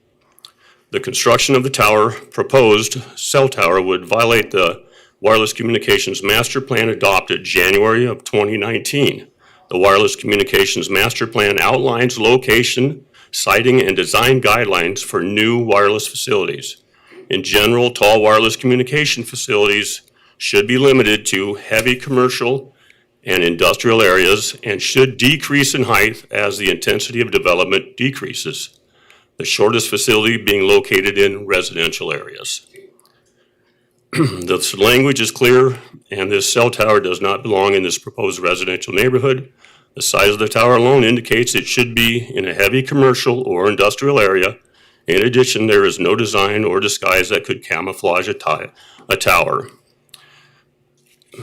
Thank you. Any questions? Questions? You utilize internet or cell phone service yourself in the area? No. Okay. Thank you. Thank you for your testimony. Any other questions? Next speaker, please. Did we have somebody on this side, I thought, earlier? Anyone else in the room to speak on this item? Is there anyone participating virtually who would like to speak on this item? Hearing none, I'll bring this back to the commission. Oh, I'm sorry, Agent, do you have any response to the concerns expressed? Okay. Commissioners? I'd like to make a motion to approve, subject to staff comments with the exception of making it a monopole rather than a lattice. Second. Commissioner McKay's made a motion, second from Commissioner Bill Johnson. Any Can I further get a discussion? clarification? did you say with the exception of the monopole, meaning they would be, oh, oh, okay, just thought I misheard that, thank you. Okay. Any further discussion? All in favor of the motion, please signify by saying aye. Aye. Opposed, nay. Hearing none, motion passes 14-0. Thank you for your testimony. We are now to item 4.7, zoning case 2023-08. Philip, it's your day. It is. I drew the lucky 7. straw. Zone 2308 is a request, 7 a and- zone change request from single-family residential to LC limited commercial on a 70.77 acre property located on the east side of South Seneca, just within 1 block south of West 31st Street South. The property is comprised of 2 tax parcels under the same ownership, and it's proposed to be developed into 1 lot. Essentially, it's going to cross the property line and be developed as 1 property. So it is a through lot between Seneca and Walnut. The applicant, Paul, if you want to go to the site plan, please. The applicant is proposing to construct a drive-through coffee kiosk. If you're unfamiliar with those, I believe the, as you can see on the site plan, is for Scooters Coffee. Typically, they don't have internal seating. They might provide some outdoor seating. Most of it is primarily for drive-through only. So as you can see, they're proposing to raise the property, redesign the property with a through drive from Seneca to Walnut, and then the drive-through lane, which will circle back to the west, going through the coffee kiosk. They're proposing a screening fence, which is required when LC commercial zoning is next to single-family residential zoning to the south. And you can see that they are proposing the landscape buffer, which is required by the landscape ordinance. With that, other landscaping is required. They came to development review, and we had a discussion about all the requirements regarding a landscape street yard along South Seneca as well as along South Walnut. Those are required because South Seneca is an arterial street, and along South Walnut because there is residential zoning to the east of South Walnut. Properties around the area, if you want to go to the zoning map, property to the north is a platted alley directly. North of the platted alley is limited commercial zoning. It's undeveloped land under the same ownership as Quick Trip, which is just the property to the north. Property to the west is zoned commercially with a community unit plan. It's developed with Dillons as well as some other out parcels. Property to the east is TF3 zoning and developed with duplexes. And property to the south is zoned single-family residential and developed with a single-family home on it. Because of the residential structures to the east, staff is proposing a protective overlay on this. Number one, because we're going from limited commercial uses and kind of stepping down to low intensity residential uses, one of the first points of the protective overlay is to limit the uses to those permitted by right and neighborhood retail, in addition to a drive-through restaurant, which is what a coffee shop is considered in our zoning code. Neighborhood retail wouldn't allow the drive-through, so we'd let them have the drive-through as part of their development, but all other uses would be limited to neighborhood retail as a way to step down the proposed intensity of commercial uses abutting directly onto residential property to the south. The other one that staff is recommending, again, if you go to the site plan, we're recommending that there not be a drive permitted along the east side of the property along South Walnut. The comprehensive plan has design guidelines when it comes to when commercial properties are near residential streets or even near residences across the street. On page 3 of your staff report, under general site design elements, it talks about ingress and egress locations to non-residential uses. Generally should not access residential streets unless such access will not negatively impact nearby residential areas. Staff's concern with the through drive has 2 reasons to it. Number one, if cars are coming in from South Seneca to join the drive-through line, you're gonna be having, even with a landscape street yard north of the driveway right here, you would have headlight trespass shining straight into a house right across the street. And then as well as cars are making the turn through the drive-through line, those headlights will be sweeping to other homes. And especially in the winter months when the hours of 6 a.m. to 9 a.m. are pretty dark yet, you're going to be having a significant number of headlight trespass onto residential properties. And so part of the reason we want to close this driveway is to also require a level of screening, not necessarily a 6-foot screening fence, but something high enough to protect against headlight trespass. Can be done with landscaping, something to indicate a solid barrier to help mitigate the headlight trespass of vehicles going through the drive-through. The second reason we want to close the drive is to minimize the access to Walnut of the commercial vehicles. Quick Trip already has access. We understand that to the north, and there's probably some level of usage of Walnut when it comes to property or vehicles coming off of West 31st Street onto Walnut to get into Quick Trip, which they could also do here. But then you also think of people not, when they think of, well, do I make a left-hand turn onto Seneca during busy times of the day, or can I go onto Walnut to either shoot up to 31st Street or go down to 34th Street, which has a light on Seneca? It could increase the amount of commercial traffic onto a residential street that, as you go south of this location, is 100% residential. So staff feels that would have a negative impact on the residential uses on the east side of Walnut and even the residences farther south on Walnut. So that is part of the recommendation is the protective overlay is requiring the drive to be closed and some level of solid screening, either by fencing or landscaping, could be a combination of both, just as a matter to protect the properties to the east from the increased commercial usage of this property. Otherwise, staff finds that this is in conformance with the comprehensive plan. Again, it's in partial conformance because of the current layout, but if the layout changes, it becomes a little bit more in conformance with the plan. Again, staff is recommending approval subject to the protective overlay. We've gone over those items, but they're also in your staff report. I've heard one comment, and it was a gentleman who owns the duplexes to the east. He wanted additional information, and I supplied it to him. So I didn't hear back from him, so I don't know if he's for or against it. It has gone to DAB on April 5th. DAB recommended approval subject to the protective overlay, and I can go through the rest of the slides for you. If you want to skip to just the site pictures, I think we've addressed everything else. So this is looking at the property. This is the current single-family home that will be raised. Next picture. This is looking southeast. Again, this is existing single-family home. I wanted to capture the residential nature of South Seneca.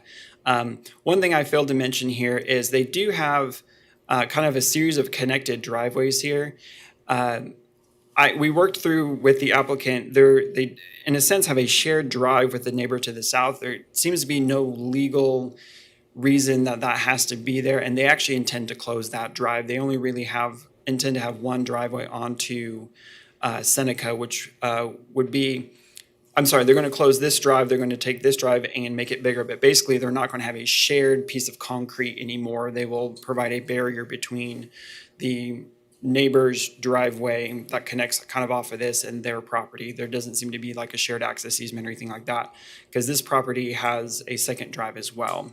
So their driveway will be here, they're going to close this driveway, and then this is the access to the alley. Next picture.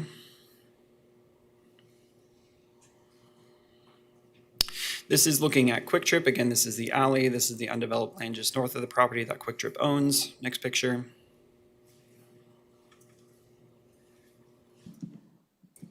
Looking at the alley, kind of at the through lot. This is the entire lot all the way down. Next picture. This is looking from Walnut at the property. This is the rear of the property. You can see the single family home that shares the property line with it. Next picture. This is the single-family home to the south of the property. Next picture. These are the duplexes across the street. Next picture. This is looking southeast along Walnut. Next picture. And that is it. I can stand for any questions. Questions for staff? Commissioner Warren? Philip, on the screening, would it be the applicant that will come up with the screening plan, and then that screening plan would be approved by who? That would be reviewed and approved by the planning department, so they would have to revise their site plan. If it is approved with restricting the drive access and requiring screening there, that would have to be part of their site plan. Couple questions, Philip. Yeah. Never was an alley between the two lots, right? No. Okay. No, there was no platted alley between these two. And refresh me again, what's between Quick Trip and this parcel? This is a platted alley. This is undeveloped land that Quick Trip owns. Okay. And then what's across the street from Quick Trip? Up here? No, to the east, west? To the east. Oh, to the east? That's a commercial piece of land. These are duplexes. Thank you. Commissioner Bill Johnson, you had a question? Yeah, Philip, I understand that vacant lot is gonna be a new Quick Trip. I don't know their timing. I know I looked on GIS and found it was owned by them. Anyway, I'm just wondering if it's gonna be built there, does that influence you any such way with this project? We took into consideration the Quick Trip's existing presence on Walnut, and they basically have the rights to do what they want to do because the property is already zone limited commercial, so they have the access to Walnut that they already have. Okay. Yes. Okay. Commissioner Williams, Bay? Philip, did you indicate that the drive that's shown on South Walnut on the site plan will be eliminated? That is staff recommendation. And that brings up a good point. So on that vacant land, which is going to be possibly a Quick Trip in the future, will you allow a driveway coming out onto Walnut? So their property is already zone limited commercial. They would not have to come through our review before they develop. So they already have the access to Walnut, and they can develop with the rights that they have to their property. Our review was that's already producing a level of commercial traffic on Walnut. We have the opportunity, knowing commercial development is asking to go farther south and, a little bit more intruding into the residential area. What can we do to mitigate negative impacts of commercial traffic on the residential street of Walnut? Commissioner Foster? Philip, I'm just a little confused. If you look at the site plan on page 1 of our staff report, it looks like there's an alley adjacent to the subject property on the north boundary. But if you look at the site plan, the word alley is adjacent to the north edge, but the alley lines look like they're between the Quick Trip and the vacant property that belongs to Quick Trip. So where is the alley, actually? So I think that's probably just something that wasn't caught on the site plan. The platted alley is where it is paved right here, directly north of the subject site. Right, so if in future Quick Trip develops that land, I'm just looking at the length of this queuing lane and thinking, if I'm halfway through that and somebody in front of me has a car that overheats, you could be stuck there forever. It looks like there needs to be an escape lane into the alley. Is that a feasible option? Yeah, in the they site have, plan? if you're adjacent to a platted alley, you have rights to access that alley, so they could design their site with an escape route and another driveway off the alley to provide that opportunity. Okay, thank you. That makes me feel better about closing off the driveway to Walnut. So Philip, theoretically, you could come off Walnut into the alley onto the property. Correct. For Correct. You can't use the alley for your queuing, but they do have access off of the alley from Walnut. We can't close off the alley. We can only work with what's on the private property. Okay, any other questions for staff? Commissioner Aldrich?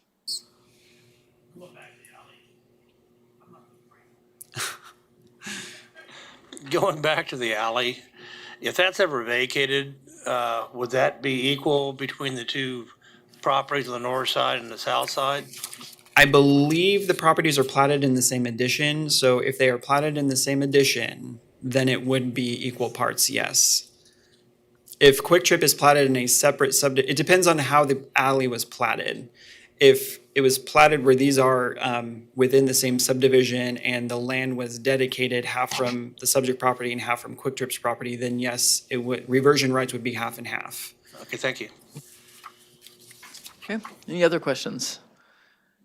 If none, then we call the applicant, please. I think Ms. Miles has. Commissioner I have Miles? a quick question. I think I recall back a few years ago, we had a case for a drive-through restaurant, and there was a lot of discussion about the noise that comes off of the speaker from where people order.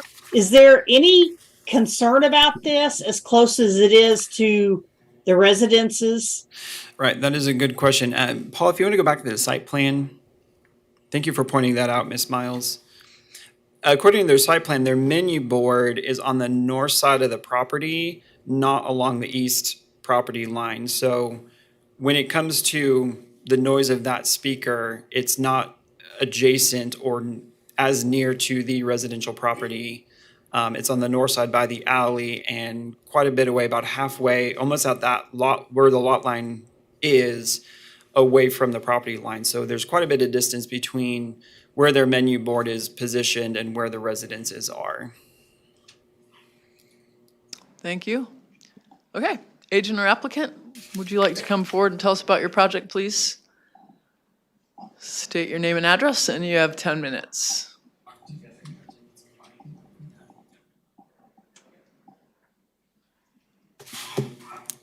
I am the applicant's agent, Rainey Purdue with Call Valley Engineering, 2319 North Jackson, Junction City, Kansas.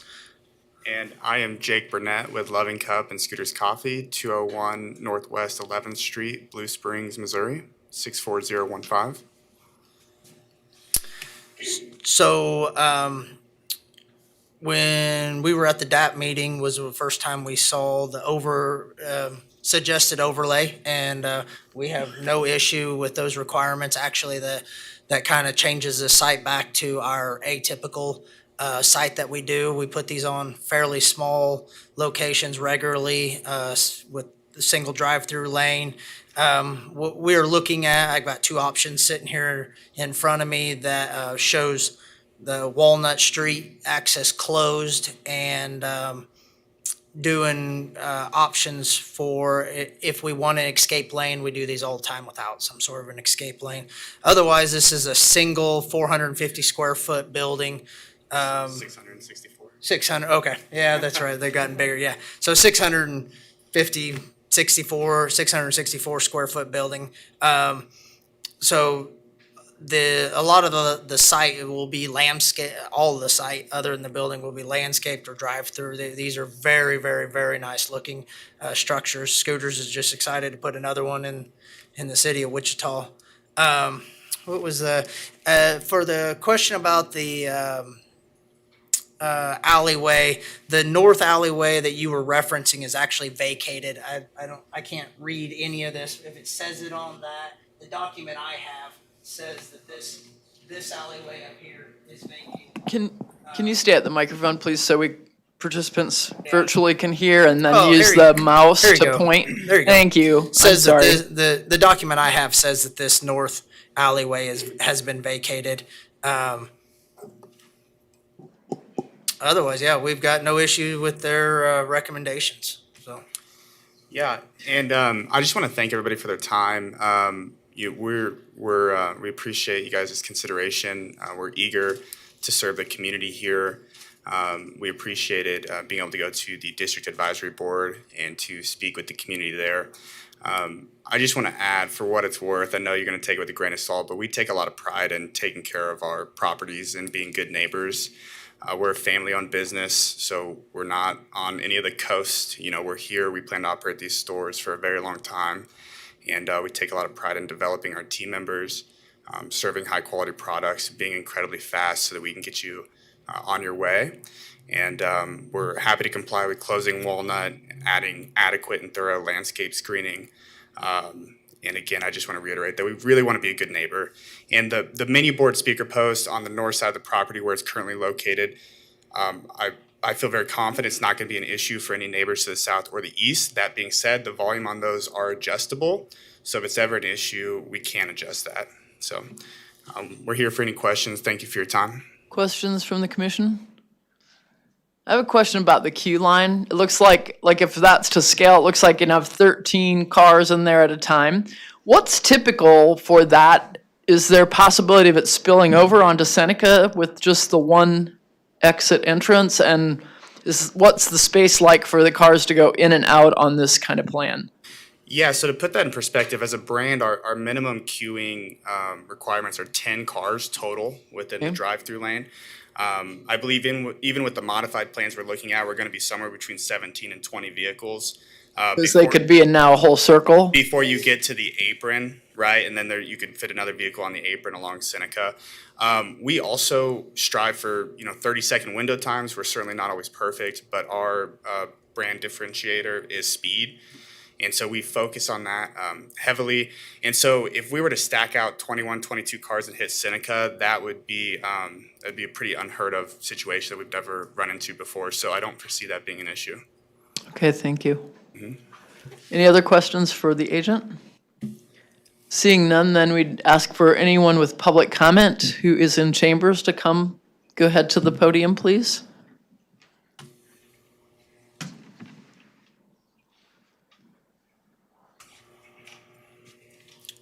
Hello, everyone. My name is Jorge Vasquez. I live in 3245 South Walnut Street, which is right next to this project. Now, you guys have been talking about the neighbors on the east side, but you guys haven't said nothing about us, the ones who live on the south side, and it's right next to that property. You mentioned, oh, the speaker is gonna be on the north side, it ain't gonna be bothering the neighbors. Believe me, I heard the the company that pick up the trash from Quick Trip at 4 o'clock in the morning, making noise. I have 2 children. We bought this house about a year ago because it was close to high school. It was close to elementary school. Hoping to have my kids grow up in this area because it was a nice area. And now you guys trying to put a business right next to my house. Think about it. Would you like that in your house? Would you like to have that right next to it? What are you going to build, a white brick wall in there to keep the noise away from my house? How am I going to feel safe with all the cars driving by, commercial vehicles, delivering food, or whatever they're going to build there? What, 3 o'clock in the morning, 4 o'clock in the morning, 5 o'clock in the morning?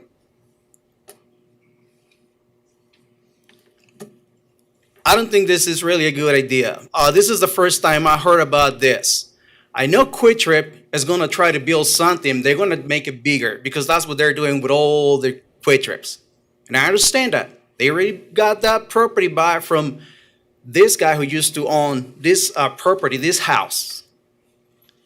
Okay? And now this guy's trying, I didn't even know his name. I know his last name is Lee. I can't remember his first name. He was trying to sell this property for over 2 years.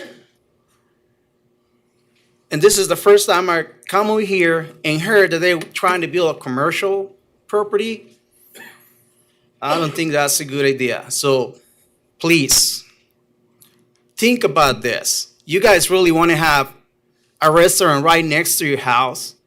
Like I said, I bought this house about a year ago because I have a 14-year-old daughter, a 12-year-old boy, that I want them to go to South High. Okay. And now I'm going to have this business making more traffic, more noise. Is there any other concern you have that you want the company to hear? The traffic next to your house, the noise, and potential security risks? Yeah. Okay, thank you. Any questions for the speaker? Yeah, sir, with the, using the mouse, can you show us where you live? Sure. There is actually another picture. I don't know how to go back to it. The picture of the house with the carport? Yes. Was that your home that Yes, we saw that's my pictured? house. Okay. Yes. So that's the And picture. actually, there is, okay, yeah, this right here. There is a, Right here, this right here. I don't know if it is showing in there or not. Yeah, that one right there. So this wall right here, there is a brick wall that is actually falling into my property, and I'm trying to get a hold of who owns this to talk about that too. Okay, thank you. Any So- other questions for the speaker? Thank you for your testimony. Any other speakers on this item? In chambers, is there anyone participating virtually who would like to speak on this item? Hearing none, the app agent, please return for rebuttal.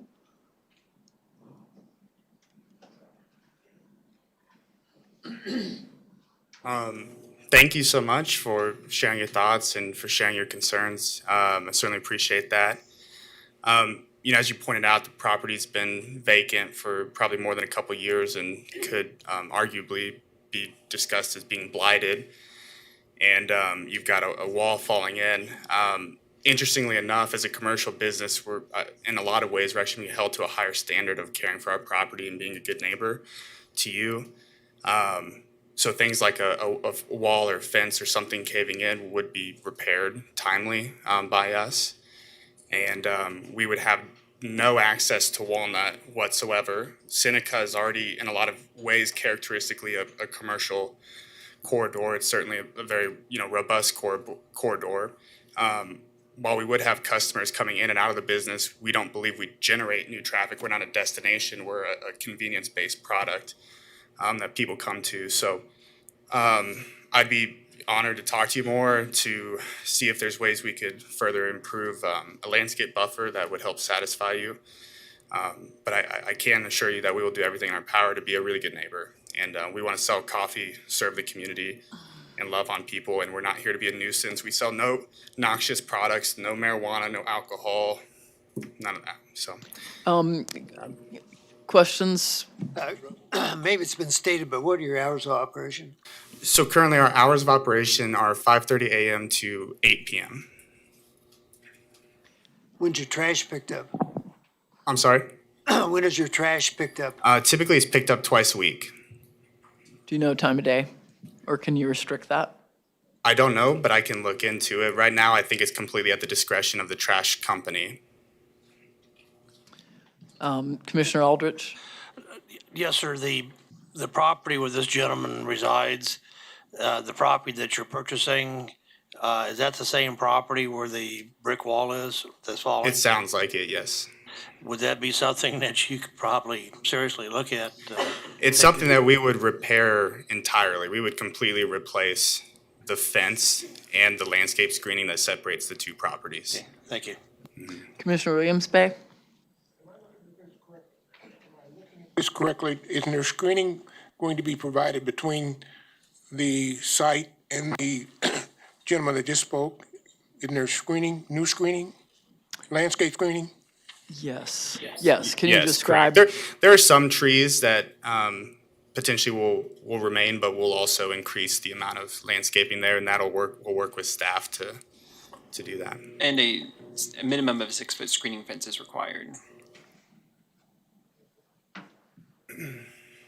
Okay, any other questions at this point? Thank you. I'm sorry, your time's up, but you've made connections, so that would be some opportunity to speak.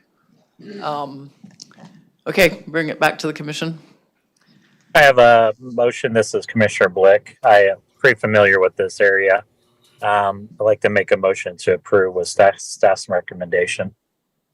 I have a motion from Commissioner Blick. Second. Second from Commissioner Green. Discussion? Oh, was it Commissioner Warren? You're, okay. Okay, Commissioner Green had the second. Any discussion? My serious heartbreak is losing another residential property in our community. So I just state that for the record. Other discussion? Then I would call for a vote. All in favor of the proposal with per staff conditions indicate by saying aye. Aye. Opposed? Nay. Motion passes 13-1. Thank you. Next case, 4.8.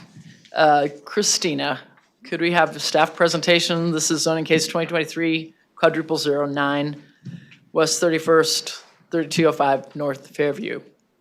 Hi, good afternoon, everyone. Christina Reith, Associate Planner with the Planning Department. Glad to give Philip a break from giving reports. This is case number zone 2023-09. The applicant is requesting a zone change from SF5 Single Family Residential District to TF3 Two Family Residential District on an unplatted lot totaling 4.5 acres at 3205 North Fairview Avenue. The subject site is currently developed with a single family residence. The applicant has indicated that they intend to use the site for duplex development. Now, I did mention in my report here that the subject site could accommodate up to a certain number of duplexes, but the way that the subject site is now, it can only accommodate one duplex. So they could put more duplexes on site either through a conditional use to allow multifamily density, or they could do a lot split. But for now, this can only accommodate one duplex. The character of the neighborhood is residential. Within 1 block east of the subject site are 2 properties zoned TF3 Two Family Residential District, as you can see on the zoning map here. Thus, the requested zone change is not introducing a new use to the area.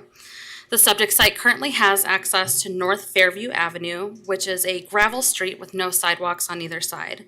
The subject site has access to water, but sewer services will need to be extended onto the site.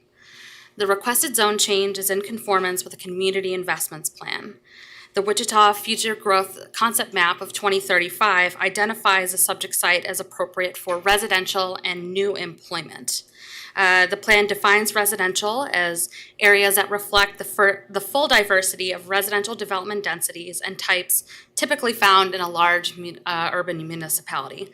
Duplex development is thus an appropriate type of use for this land. Based upon the information available prior to the public hearings, planning staff recommends that this request be approved, subject to the following findings that are also known as the golden rules within the planning department. I will say, though, that at the time the staff report was prepared, staff did not receive any comments from the public. However, since that report has been prepared, I did receive 2 phone calls from the public, one of which was a gentleman who wanted to speak on behalf of his neighbors in opposition to the proposed development, and another lady who was also speaking in opposition to development. So let's take a look through the site photos here.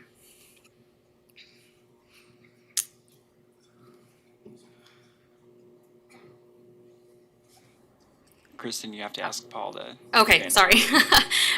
So this is looking north away from the site. Next slide, please. This is looking directly east away from the site as a single family home. Next slide, please. This is looking south away from the site. You can see the gravel street here. Next slide, please. And this is looking towards the current site. I mentioned in my report that the property has been developed with a single family structure that you see here. Next slide, please. And that is it with my site photos. And with that, I will stand for questions. Questions for staff? Commissioner McKay? Yes, the street in front of it, that's only a half street, is it not? Are you referring to 31st Street North or? No, Fairview. Fairview. It's north of 20. It looks like it does. I think the piece of property, they're like 5-acre tracts, and I think the one on the north and one on the south, they're street up to those 3 pieces of property that are full streets, but then those 3 properties only half street. Phil might have some information. Yeah, if you look at Paul, if you go to the zoning map, to Mr. McKay's point, if you look at where Fairview intersects 32nd Street, you can see how Fairview diminishes in size between 31st Street and 32nd Street. This will likely be addressed during the time of platting if they need to dedicate additional right-of-way. There's also utilities. Like I noticed there's, on that one picture, there's electricities in it. Right, and when it comes to public utilities as well, the extension of public services, there's a lot that has to be. So that'll all be taken care of in platting? During platting. Okay, thank you. Thank you. Any additional questions for staff? Seeing none, ask for the applicant or agent, please.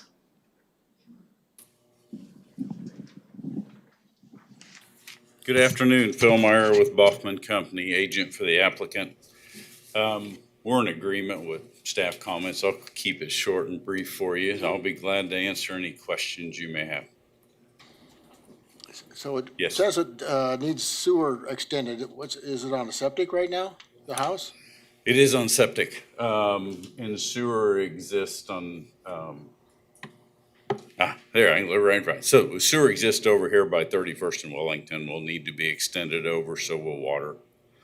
So this is a redevelopment project, infill, which always comes with its challenges. There is water in Fairview today. It's just, I believe engineering is gonna tell me it's not adequate size. It's too small of a line, so we'll have to deal with sewer and water extensions.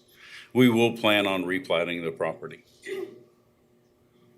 And that is, yeah, for Commissioner McKay, that is, we'll have to dedicate additional right-of-way when we go through the plating process. Phil? Just for John. Well, he asked, so. Any other questions for the applicant? Commissioner Johnson, Bill. Joe. Are you talking about just one duplex on there? No, sir. We will put multiple duplexes. Excuse me? No, it will be more than one duplex. Okay. 2 duplexes? I don't have a quantity for you. We haven't gotten you into haven't the done the layout plat. phase, and we had that question, so this did go to Deb Monday night. We had that question Monday night about that and the paving of Fairview, which I assume we're going to have to pave Fairview as a plating requirement. We just haven't gotten into the layout yet because the zoning is the first step. Let's figure out if we can get it zoned first, then we'll work on a plat. Okay. Thank you. Any Looked like additional the- questions? Looked like the staff report said it could accommodate up to 28 duplexes. I'm not sure I agree with, and so mathematically, staff is correct. But when I take out street right away, when I do drainage and detention, when I add easements, I'll be proud of myself if I get 28 units on there. Thank you. Commissioner Aldrich? And do you agree with the rest of the staff recommendations and comments? Yes, we do. We're in agreement with staff comments. Thank you. Thank you. Thank you, Philip. Anyone in chambers who would like to speak on this item, please come to the podium.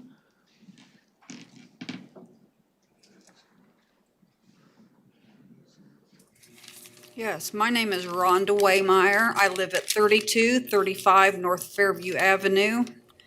It's north of the development site. I prefer to keep it as a single-family zoning. It's a nice, peaceful area. And I've heard that, well, like he said, there's going to be several units which will increase traffic. It will add more noise to the area, and there'll probably be a lot more crime. I've seen a lot more police activity in my area in the last few months, and this kind of concerns me. I've been there for a little over 31 years, and it's been a nice area to live in. My husband's family's been there since 1930, and it's been a nice area, so I'm just concerned about all the extra commotion that it's going to cause. Thank you for your time. Can I ask, is yours one of the houses that was pictured in our report? No, Pink or I'm okay, north of you're that. on the north side. Yes. Okay, I'm just so, covered by, I have 3 fields around me, so I've Okay. kind of got some space out there. okay, thank you. Next speaker, please. Yeah, my name is Francisco Bañuelos. I live to the south side of the property. I own these 2 parcels. I own 3115, 3109, 3119, and 3120. The 2 parcels to the south, they're like 4.5 acres. I own both of them. And across the street, I own some land too. I just built a new house 6 years ago. and I planned those 4 lots in one of the parcels to make a single families. And I would like to keep it single family as much as I can, but it's once you guys agree to change the zoning, they want to make it as many duplexes as they can. You named multiple properties. Some of those are developed with homes, and you use those as rentals, or it's just the land? It's Just family. Just land, okay. Family, yes. Just family use, Yeah. okay. Any questions for the speaker? Where is that in relationship to the site? Yeah, can you use the mouse to point to where your properties are located? Right here. Okay. And right next to the, right. And the next one to the, right here to that one, there too. I own this 9 acres right next to the south of the property. And I own some on the front of the property too. I can, I guess, that one too. This one, all the way here, all the way back. Okay, thank you.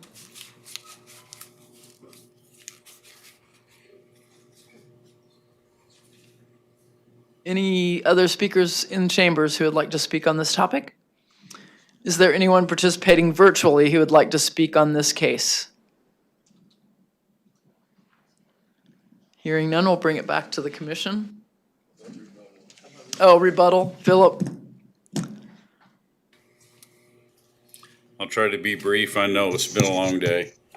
I understand the pains of infill. I don't take it lightly. If I could go back and page connect, I'm not sure how to take that back. I think type in. There we go. So Okay, we got it.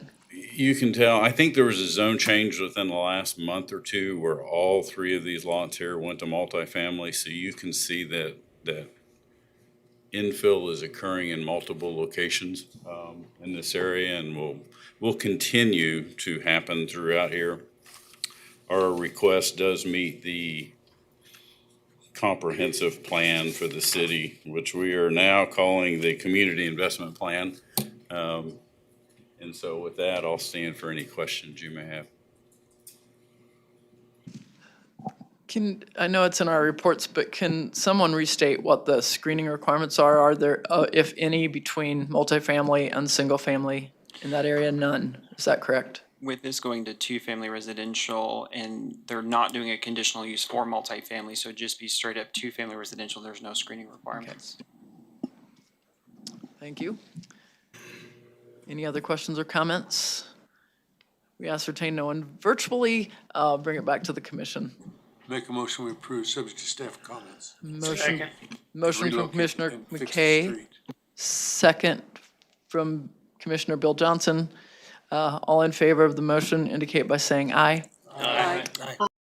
Any opposed? Motion passes 14-0. Next case, please.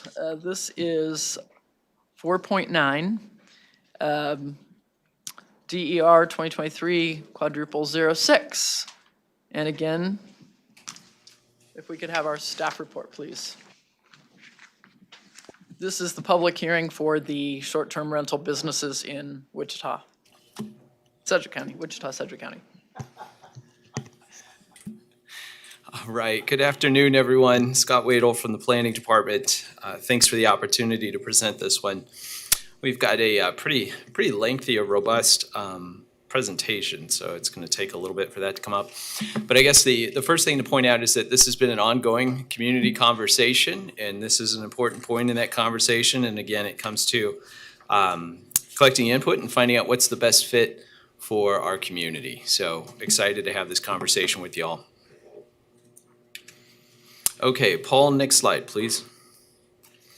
Okay, so on the staff report, and this is included in the PowerPoint as well, there's a number of recommendations in terms of action by the MAPC, and we'll go through step by step what each of these are. But at least in depth in terms of the presentation. Will cover the materials that this addresses. So, and there are four main things that we're asking you to consider today, and we'll cover those in depth in just a little bit. Next slide, please. Okay, so we're going to cover all of this information. I won't spend a lot of time on it, but this is just an overview of where we're going. Next slide. So the issue that's really sparked this conversation about short-term rentals is that, number one, our zoning code did not anticipate short-term rentals when it was put in place a number of years ago. Short-term rentals are a fairly new concept, and so there's really not a provision for them in the code. And as such, what's required now in order for a short-term rental that's located in a residential district to be in compliance is that the stay would need to be 7 days or longer. Well, this creates a hardship for the folks who are operating short-term rentals, so that's an issue. Also, another issue that's come up has been, there have been neighbor complaints about short-term rentals in some locations, and something that really kicked off the conversation was the shooting that took place in Crown Heights. So you'll see that date come up. Next slide, please. So that's really what's kicked off this conversation. In terms of the process, what's taken place to date, next slide.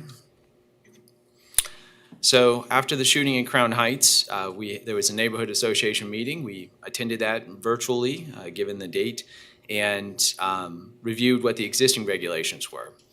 We conducted research, as you can see. We had a subsequent follow-up with Crown Heights, collected some input. We'll go over what that input and feedback was. Then we've done a number of pieces of research. There was a presentation to the City Council last year in October. And then following that, there was direction to go and talk to the District Advisory Board. So we did presentations at each of them. And that extended through February of this year. Next slide. Also in February, we stopped by and visited at their invitation with the Realtors of South Central Kansas. And then subsequently, it's been to the MAPC advanced plans. So next slide, and that's just to give you the highlights that there's been an ongoing community conversation about this. So definitions and mission, next slide. So what do we mean when we say short-term rental? Well, I think most people are familiar with them in the form of like an Airbnb or VRBO. Maybe you've stayed at one during a vacation or a visit. So these are a furnished dwelling unit that's available for a short-term stay. And again, that's one of the reasons it's in conflict with the zoning code.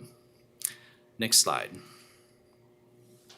I think this conversation has been especially interesting for the city of Wichita and generate a good dialogue because short-term rentals touch on 4 of the points of the city's mission statement. It touches on keeping residents safe, growing the economy, building dependable infrastructure, and providing conditions for living well. And I think that's been part of the perspective that we've gained through this conversation and part of why it's been so robust. Next slide. Okay, so existing conditions. So before we go through what the proposed changes are, I'd like to cover where we are today. Next slide. So we don't have a tally of how many short-term rentals are operating in the city of Wichita. We've spoken with a number of companies that specialize in monitoring short-term rentals, and based on one of those companies, they provided us with this information. You can see that in 2018, they estimated that there were 220 in Wichita, and that has grown by the year 2022 at 475. So pretty robust growth in terms of the number of short-term rentals in the city. Next slide. We were asked, do we know the locations of them? And we do not have an inventory, either of the addresses, locations. However, again, these companies do provide this service, so we were able to get, they were able to provide us with some maps. From one of the companies, you can see here that the areas in red are higher concentrations of short-term rentals, and areas goes to yellow and then greens. But you can see from this map that they're distributed throughout the city with areas of certain concentrations. Next slide, please. Also, this is a map from another company. Of course, this is it's not zoomed in, so you can't see as great a detail, but you can see again that short-term rentals are identified throughout the city. One other thing that I would point out is that if you notice in the legend, there's a number of company-owned properties that are operated as short-term rentals. Next slide, please. The companies have also shared that the average nightly rate in Wichita is $90. It's a little bit older information. It might have been updated since then, but approximately about a year ago, it was $90, and that did not include the cleaning fees. So if you stay at one, typically cleaning fees are assessed as well. Next slide, please. And this is national statistic, but I think it also applies here in Wichita from conversations with the companies that roughly 90% of the short-term rentals are single-family homes. And when you would stay at one of those, you would be staying without the owner present. And that's an important distinction as we consider changes to the codes going forward, because there is a proposed distinction between owner-occupied and non-owner occupied during the rental period. Next slide, please. Okay, so again, existing regulations. Next slide. So there are three options for a person who owns a property to operate a short-term rental legally in the city of Wichita per the zoning code. So we'll go through each of those options. Next slide. So the first one is with on-site management, and this is getting a conditional use as a bed and breakfast. So that's how you would do it. Next slide. And it's a conditional use in a number of different zoning districts. You'll see the zoning districts are across the top. I know a lot of folks probably can't read that because it's so small, but it extends from SF20 all the way up until MF20. Even B zoning is included. So you would require a conditional use if you want to operate a short-term rental as a bed and breakfast in those districts. Next slide. And you all are familiar with that process, but just to emphasize, that's a process that requires MAPC to review the application, public dialogue, comment period. Next slide. So option B, if you want to do it without on-site management and you want to offer it for stays that are less than 7 days in duration, then you could seek to have it operated as a hotel motel. It would meet that definition. The challenge with this one, next slide, is that generally these are only permitted in commercial uses, in commercial districts. So you would have to get the property rezoned to a commercial district. Next slide. And option C is that you would rent it for at least 7 days. If you rent it for at least 7 days, it's considered the same thing as if you were renting it for 6 months, renting it for a year, a long-term rental. And in fact, as there have been through the years, prior years, as there have been reports of violations of the zoning code, this has most often been the issue that there have been violations with. And so we have seen listings in Wichita go from 1 to 2 nights to, in order for them to be able to operate legally, to go to stays of at least 7 days. But you can understand that that would be a challenge if you're trying to operate a short-term rental, because they're typically trying to operate them for short-term rentals. So, next slide. Okay, so enforcement. So what happens if there is a violation of the zoning code with a short-term rental? Next slide. So in that situation, a complaint is received. The complaint would come to the planning department. It would be reviewed by a staff member. It would be assigned to a staff member. Then there would be a case investigation to determine if that a violation is actually occurring at the property. And that can be pretty intensive because often these listings do not include the address or the location of where this property is. So staff need to be able to match up the listing with an actual property and then determine if there has been, in fact, a violation. Then there's notice provided to the property owner. Either it's resolved, or if it's not resolved, then the case is taken to court. Next slide. And in 2022, we had approximately 25 cases that were addressed through enforcement actions. And this is involving short-term rentals. Next slide. So other communities, some of the research that we did was to look at other communities. Next slide. What we looked at were different ways that they do or do not regulate short-term rentals. Next slide. And what we found is that it's pretty much a spectrum of regulations that are out there. Some communities have no regulations. Some communities have quite a few different ways that they regulate it. So on the end, you can see here Kansas City, Missouri. It with 6 different types of regulations that they have in place, and Lubbock, Texas on the other end with 2. I can tell you there are a number of other communities that didn't have any in place, and some that were researching what to do. Next slide. So I think the message from this is that it varies. It's really a spectrum of approach out there, and that communities are finding the best solution that meets the needs of their communities. So next slide, moving on to public input. So there's been a variety of different ways that we've accepted public and received public input throughout this process. Next slide. Some of the public input has come from Crown Heights. That was where the initial meetings took place. So I've got some comments that I've just highlighted from those discussions. And I provide these to you because they provide the context at which this conversation started. So there were a number of opinions about the ability for short-term rentals to operate. And there were some folks who said there shouldn't be short-term rentals operating in Crown Heights at all. There were other people who said maybe it's not that bad of a deal. There was a fair amount of support for short-term rentals operating with owners present. I think the folks who participated in these meetings were more confident that those would not create any nuisances or issues for neighbors.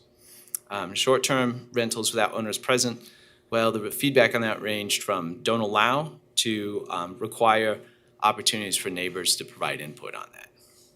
Next slide. There did appear to be overall support for licensing. And of course, the devil's in the details. So how much would a license cost? Where would the funding go? What would it look like?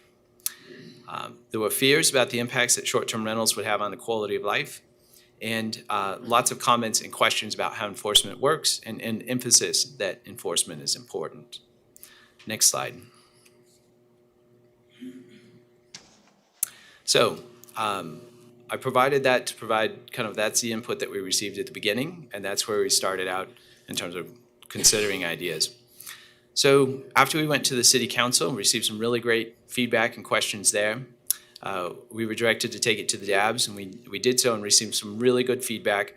In your packet that you received for this item, there are the notes from the different DAB meetings. I would encourage you to check those out if you get a chance. I've got some highlights about some of the questions that we received during the DAB conversations. So there were questions about the impacts to hotels, impacts on property affordability. There was a lot of robust discussion because at the time when we took it out to the DABs, there was inclusion of a provision for a distance separation requirement. It's no longer in there, but there was quite a bit of discussion about that. There were also questions about the ability of the planning department to process the applications in a timely fashion. During these presentations, we talked about the fact that MAPC meets 24 times a year, that your agendas right now are very full, and what would it look like to have another 500 to 600 cases coming your way. So yes, very much an issue and something that we're very concerned about. So we're keeping an eye, and you'll see how we propose to address that. Next slide. There was also concerns about whether or not short-term rental locations and addresses would be disclosed. In particular, the owners were concerned that these are fully furnished homes with nice amenities that are not always occupied. So they could be especially vulnerable to vandalism or theft. There were also questions about why the conversation started, not so much why it started with Crown Heights, but why whether or not it's appropriate that the feedback from one neighborhood should guide policy for the entire city. In general, there was support for licensing. Again, discussions about wondering about the cost, what the implications were for licensing.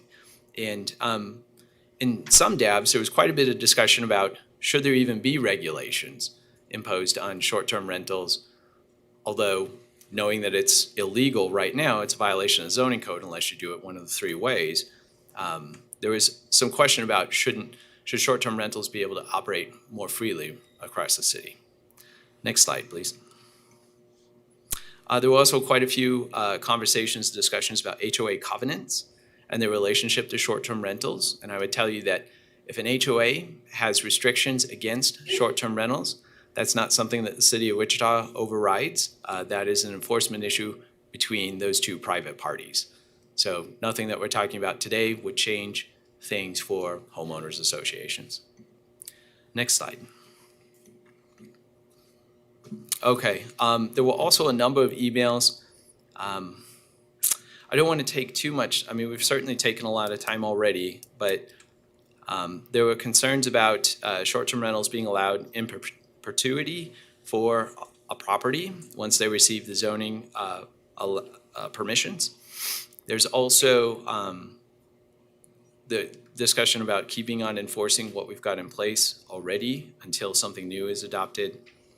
There were concerns about the density of short-term rentals and how many should be located and allowed in an area. And then also support for public input as the city is considering how to approve short-term rentals, especially for the zoning. Next slide. There were also a number of other communications. These are just highlights. What I would again refer you to, and members of the public, is that in the packet, we've tried to include all of the public comments that we've received, so I would encourage you to check that out as well. Next slide. Also, we received the letter from the realtors that was forwarded to us, so we distributed that to you all. You should have received that as an email yesterday. Next slide. Okay, so with that, that's kind of the background. We'll talk about the proposed regulations now. Next slide. So there are 4 components to this. One is the Unified Zoning Code, which you play an especially important role in. Number 2 is the licensing, which would be a change to the municipal code for the city of Wichita. Number 3 says municipal code, but this is in fact the party ordinance section of the municipal code. And then the 4th is the MAPC policy. So you have a policy, you have a number of policies. This is number 20, which governs the requirement for signs to be placed on application sites. And so we'll cover more in depth about what that one covers, but we'll start out with the zoning first. Next slide. Okay, so for the zoning change, this would affect only the city of Wichita, and it would allow for short-term rentals to operate in the city.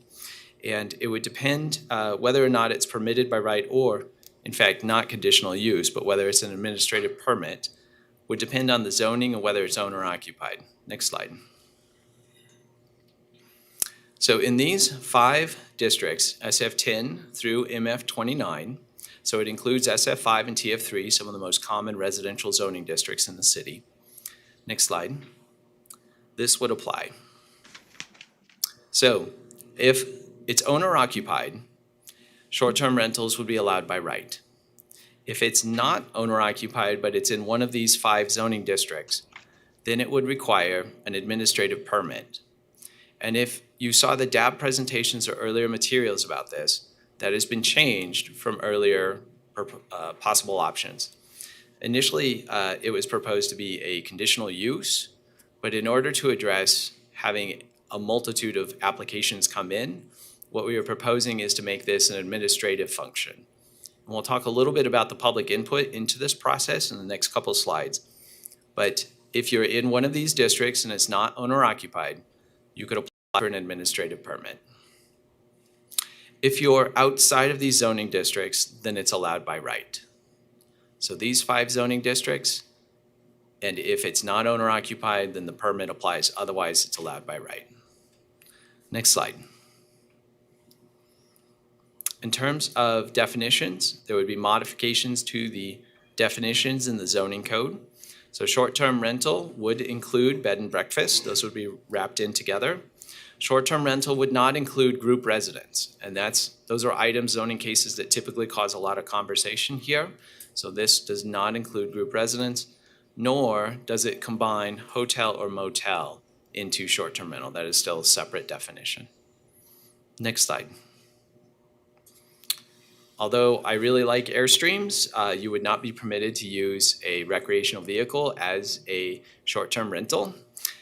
They're illegal to have for long-term on residential properties in the city of Wichita. So anyway, this is consistent with that. Short-term rentals would also be required to be licensed with the city and must be in compliance with codes. Next slide. Okay, so a little bit more about the administrative permit. So this would, the code change, proposed zoning code change would allow for short-term rentals to be approved by an administrative permit. So no MAPC hearing or review. Notice in this case would only go to the owners of abutting and contiguous property. I'll show you an example of that. And we're also proposing that there would be no sign that would be located on the property. So this would require a change to your policy number 20 in order to exempt short-term rentals from that. Next slide. There would be a 14-day protest period by which people could submit protest petitions. And if greater than 50% of the owners of adjacent or abutting and contiguous properties protest, then it would become a conditional use. So, and this is a clarification from what was explained at the advanced plans. We discussed that this morning a little bit more in depth, that it's not based on the number of properties, it is based on the number of owners. Next slide. So here's an example. You received a memo in your packet as well that provides further clarification and on this and examples. So in this example, the property in the orange or yellow color outline is the one that is applying for a short-term rental. The properties that abut and are contiguous are all the ones in blue. So you do not count roadways. You still consider the properties across the street, across an alley, to be abutting and contiguous. So in this case, there are 1, 2, 3, 4, 5, 6, 7 properties that are abutting and contiguous. Next slide. Now, part of the question has come up, well, how do we count owners? And for the sake of consistency, we're proposing to do it the same way that we do for zoning protests already, which is if there are 2 people who are listed on the deed or the title of the property, that those 2 individuals would have to sign the protest in order for it to be valid, and they would be counted as 1 owner. So in the case of a condominium, you would have to have where it's the condominium and the common area abuts, you would have to have all of the property owners of the condominium sign off, and it would count as 1 owner. I'll give you an example of multiple properties in just a second. Next slide. So here's an example from Crown Heights. In this case, we're taking the orange outline property as the applicant for a short-term rental administrative permit. In this case, there are 1, 2, 3, 4, 5, 6, 7 properties that abut it and are contiguous. But this one's a little bit unique in that the church owns the parking lot immediately to the west. They own the church to the southwest and the church to the south. So they own 3 properties, but in this case, it's 1 owner because the church is the same owner. So in case of the protest, you would have 1, 2, 3, 4, 5. If the church owns all 3 of those property and there are different owners for all the others, you would have 5 properties. So then it would be a matter of how many owners. You'd have to have 3 owners sign the protest to be over 50%. Is this all making sense? Am I explaining this okay? Okay. I always worry I'm putting people to sleep too, so let me know either way. Okay, next slide. Yeah, I heard that snore. I heard it. So that was the first part was about the zoning code. So now we're going to move into licensing, which again, this is a change to the municipal code, but this is we're referring to it as licensing just to help keep things a little bit straighter. So licensing, an annual license would be required. The fee would be $250. It would maintain $250,000 of insurance. Of insurance. All marketing materials must include the license number and then a good neighbor policy posted in each unit. And the thing I would point out from this is if you saw the DAB presentations, the marketing material clause was not in there. That is a best practice that we've seen from other communities, so that is new to this proposal and was reviewed. This was included in the advanced plans proposal that was reviewed a number of weeks ago. Next slide. The maximum occupancy, this has been consistent through the process, 2 adults per bedroom and 2 adults per unit. So that envisions that someone could perhaps have a fold-out couch or something like that. So provision for the 2 additional adults. Also, there would be a gathering maximum of 20 persons or less until 10 p.m. And there's some variance in that depending on how many, it could be stricter than that depending on what the maximum capacity is of the facility. And you'll see that referenced in the licensing. That there would be a requirement that an operator or contact be available, that there be a contact that can be reached out to 24/7 with their contact information provided to the city. Next slide. The city would also have the right to inspect short-term rental units upon complaint. So initially, this was proposed to be that there would be an inspection that would be done as part of the licensing process. However, that has been changed to be on a complaint basis. Also, that they have to be in compliance with codes. The distance separation requirement has been removed. It is no longer proposed. And also that proof of written notice to properties within 200 feet is included. And I think this part has generated some conversation. We had a good dialogue this morning at Advanced Plans, and I've got some questions for you about this as well. We'll cover those questions though later on. Next slide. So this is an example of the notification area. So 200 feet, just to show you what that extent would be. Next slide. And here's the one that's up next against to the church. And I don't need an answer right now, but one of the questions that has come up, and I think it's a good question, is should both notification processes be included? So we've got the one that's already proposed for the zoning. We've got the one in the licensing. Is this a good fit for Wichita to have both, or is one sufficient? Something to consider. I don't need an answer right now, but something to think about. Next slide. Also included in the licensing is that fines, what would cause a suspension of license, revocation of license. Also, what would happen if you're convicted of and there are issues. Next slide. Okay, so now we're moving on to another section of the municipal code. So this is the third element that is proposed. And this is a new portion of the municipal code to address party houses, nuisance party houses. And this is specifically focused on gatherings of 5 people or more that are undertaking nuisance activities that are defined in there. And that has been included. There's a copy of that in your packet of what's proposed. So it identifies what those nuisance activities are, what the enforcement actions are, and more specifically, it allows the police to immediately order people to disperse. And I think that that's the unique feature of this one. Also identifies the penalties. And this is modeled off of something that other cities have adopted. One close comparison is Topeka, Kansas, which has put something like this in place. Next slide.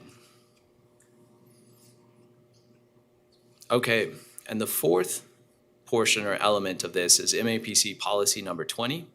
This is something that solely you are responsible for and have the authority to change.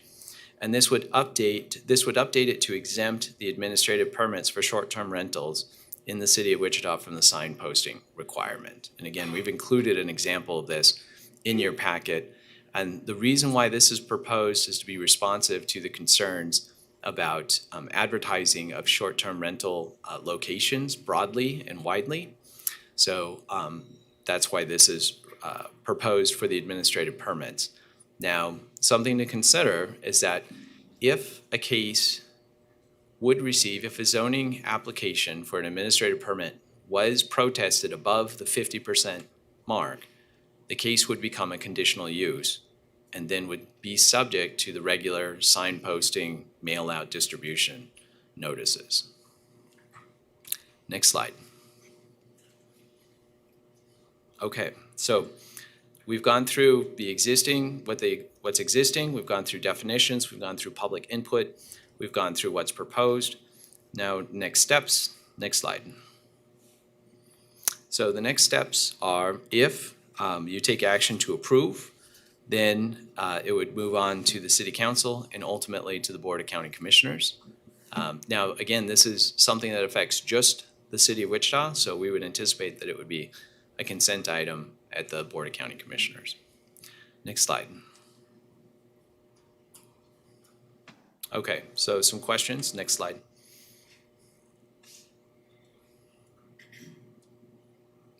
There we go.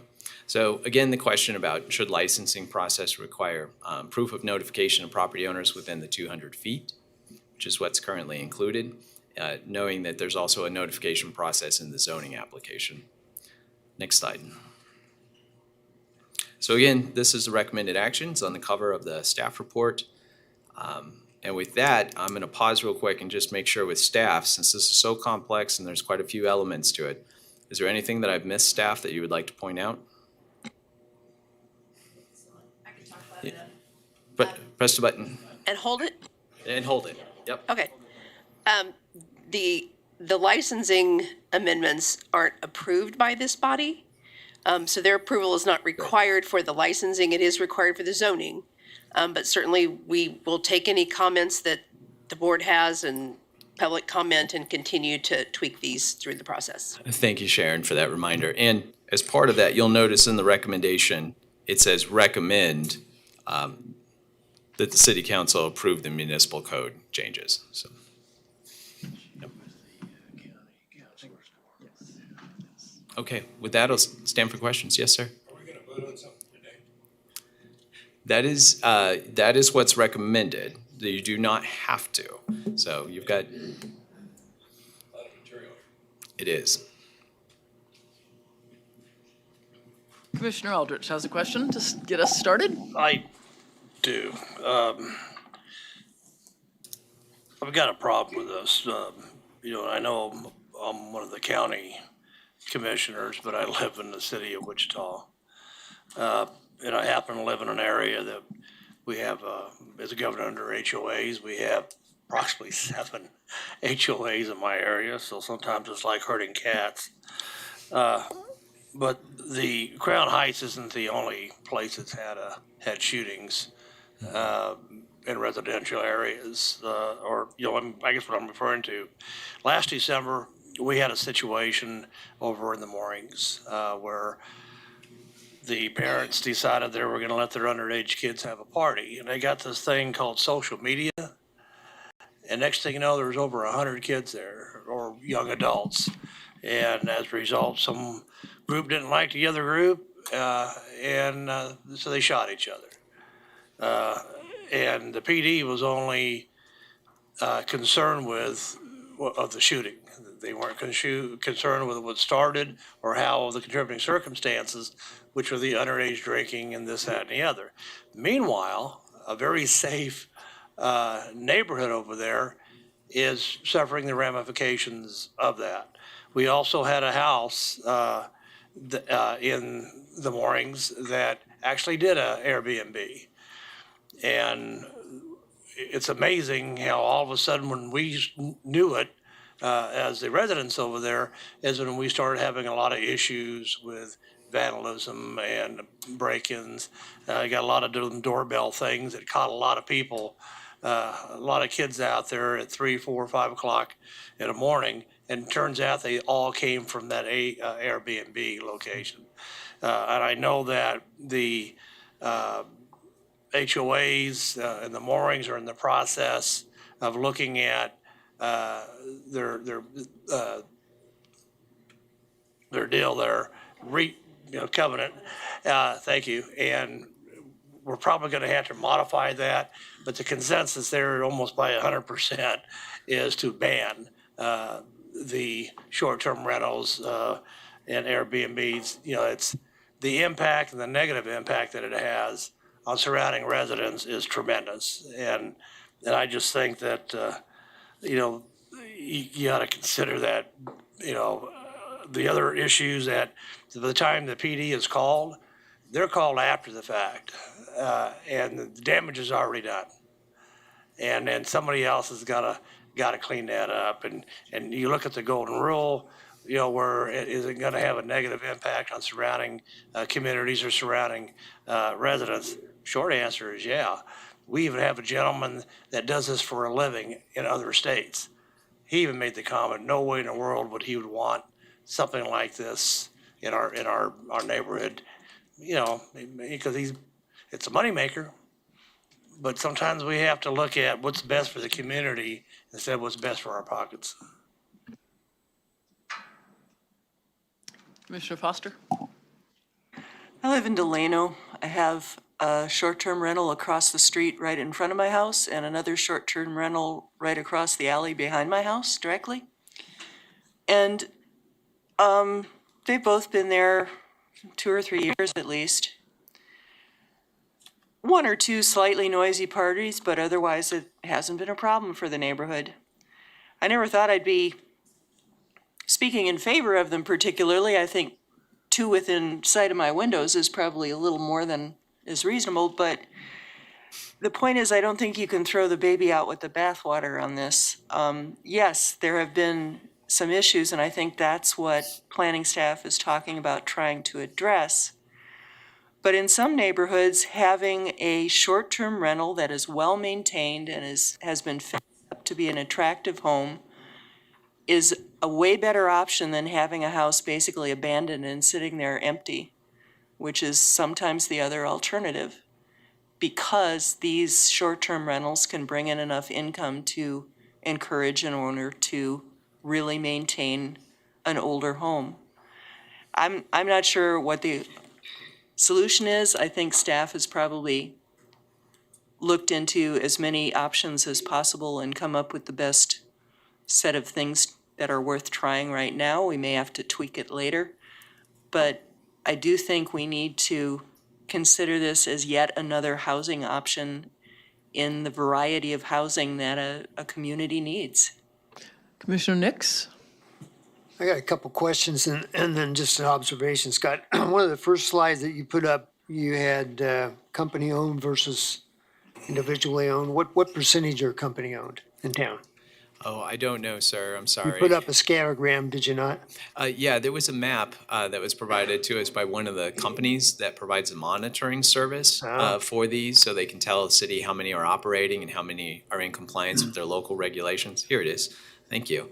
And as part of that map in the legend, they identified ones that evidently are Priceline owned or Expedia owned, so they're owned by a company that's operating them as a short-term rental. Okay, so that's the first observation. The second one is that you have, evidently you have 25 cases, I believe is what you said. So every other week you get a case, and a case is if somebody contacts you and has a problem, right? Yes, that's Okay, correct. so it reminds me of going to the doctor and saying, well, how bad's your pain today?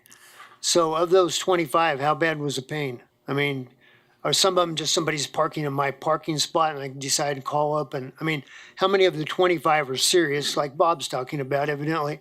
And I don't know why the police don't handle this anyway, but Yeah. go ahead and explain that to me. Sure. In terms of those violations, I'm going to turn it over to JR to provide some more in-depth analysis on that. Of course you are. So my impression is that the violations that we have received are because of the awareness that has come in the past couple of years. We're not getting violations for the most part that there's a problem.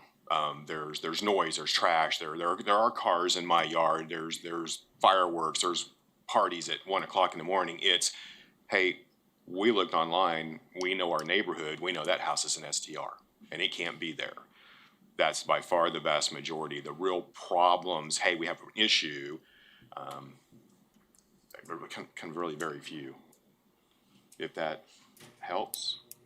Well, perhaps. It just seems to me that this is a problem that must have been to a head for some time, and all at once you've had a couple of things that have been pretty dramatic, and so it is coming to a head. And so to me, it's as though we're just rushing around trying to figure out what it is we need to do. I mean, I'm brand new to this thing this morning, but we spent 2 hours sitting around talking about this, and I was more confused at the end of that time than I was when we began, which is easy to do for me. I mean, I acknowledge that, JR. But it seems to me that just rushing through this thing, and maybe we've been working on it a while. Yeah, a long time. Well, and JR, to clarify, the 25 cases that you looked at were purely zoning.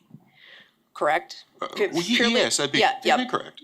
Purely zoning that they were operating illegally based on zoning. So those aren't gonna include the, he parked in my space, the trash hasn't been taken out. There's too many people parking on the wrong side of the street. Those are the kind of things that the zoning is not gonna deal with. Okay. Is this working? All right, well, just last comment. I don't want to delay this meeting because I'm tired like everybody else is. I just got back from Palm Springs because you were making fun of me for playing golf with some old guys earlier today, JR, if you remember. And No, I don't. my daughter said you ought to just check into Airbnb. I said, what the hell is that? Excuse me, what is that? So anyway, I got the app and I'm the one responsible in the group of booking it, and we booked it for 5 days. I mean, I don't know what the regulations were, but 4 old guys went to Palm Springs and played golf, and as I recall, we cleaned the place up and turned the key in or however we did, and it worked just fine. So there was a good experience at any rate. So I don't know how many times people have really good experiences, as Deborah was talking about it, versus the few times that something just goes awry and kids end up in the, like they would anyway, out in the yard with 100 people shooting off fireworks or maybe shooting each other. I don't know. Anyway, those are, if I were voting to do anything, I think I'd just sit on this and delay it for a while and think about it a little bit more. Make sure you had all your ducks in order, because it doesn't, not you, Scott, but it just doesn't sound like we're really ready to make a decision one way or the other. I'll be quiet. I think I saw Commissioner Warren next, and then Commissioner Foster. Right now, we're living in the Old West where we have no rules. Whoever's got the most guns, gets to make the decisions. If we've got problems, we need to deal with them, and this is something that gives the police and the authorities the tools that they need to keep things, a little more in line. So I think that we need to go. We've been looking at it a long time. A lot of other cities are ahead of us on this. If they recognize it as a problem, some rules and regulations and some guidelines to owners on how to take care of their properties and how to watch out for their neighborhoods is just what we need. Now, if this thing needs to be some tweaking, we can do that, and we will, because we'll learn as we go. But I think we're close. We're a lot closer than we were 6 months ago. Where we were dealing with definitions and trying to figure out, what kind of properties, and how is this different from a hotel, and how is this different from a bed and breakfast. We've got definitions in place that we can make this happen, and we need to give our police officers and authorities the tools that they need to keep it in line. This is the direction we need to go with it. Commissioner Foster, and then Commissioner Joe Johnson. I was just trying to mentally run numbers in response to Mr. Nick's question. I mean, if they're making roughly $90 a night, you figure they've got to at least rent it out for half a dozen nights a month to even break even, and there's almost 500 of them. That adds up to a lot of people visiting our community, spending money in our community, having a pleasant experience in Wichita, and not causing any trouble whatsoever, in comparison to the occasional horrible event where a bunch of people get drunk and start shooting guns, which happens in privately owned homes too, Just a thought. Commissioner Johnson? Joe? Yeah. Out of curiosity, Scott, has the Hotel Association weighed in on this? No, sir, we've not heard from them. That's amazing, isn't it? Yep. I got a question, Commissioner. Commissioner Blick, go ahead. So, Scott, I have a question, because majority of these property owners that are renting out their homes are running these as a business, an LLC, and that's how they're claiming their funds. They're also going through a commercial company, and it's all being done as a commercial business. The problem I have is we're only going to do an inspection if there's a complaint. Usually if there's a complaint on a weekend, MAPCD is not on staff on a Saturday or Sunday when there's an issue. So we rely on the police department to go out there and actually go and see what the situation is. Well, most of the time, if it's a housing issue, they always rely back to MAPCD and say, hey, it's their jurisdiction, and let them do it. I think that if we're talking about safety and somebody that the fire department inspects hotels and motels in the city of Wichita. They inspect property and commercial businesses.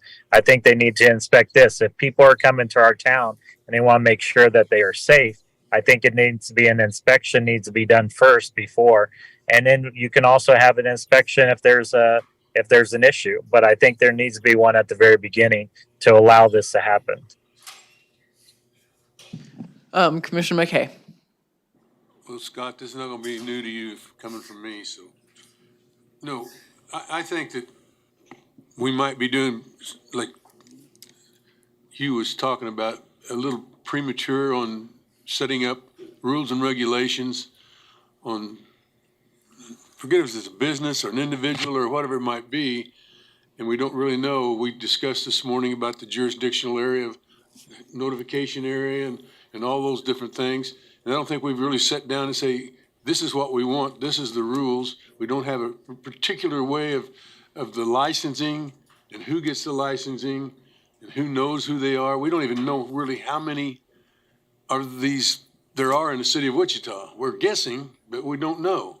And that's like saying, how many homeless are there in the city of Wichita? Well, who knows? But I'm saying that I feel like, the realtors came back and said they were against it.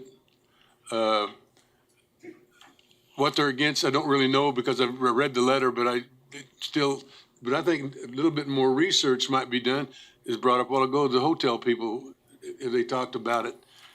And that's my only thing, is that I hope we're not rushing in and say, let's set this rule regulation, and we may tweak it, but how long is it gonna take you to tweak it? Once you get a rule, it's a little tough to tweak it.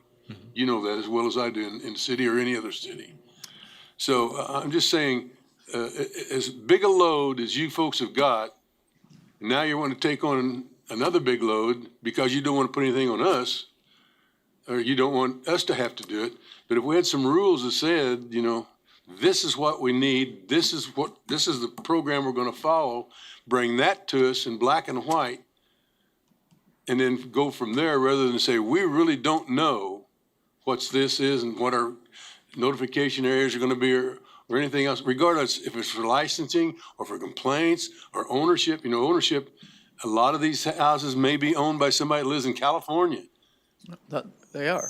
Well, okay, but I'm just using that as an example because, we've had a big influx of investors coming from the East and West Coast because we're such it's a great city. I'm not saying it's to be smart. It's a nice, great city to live in. And our cost to do business here is so much less than it is on the East and the West Coast.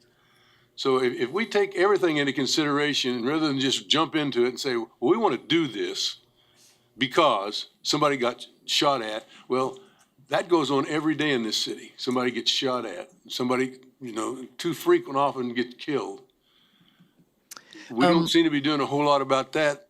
Now, I hate to say that as far as zoning and all this and everything else is concerned, because individual rights.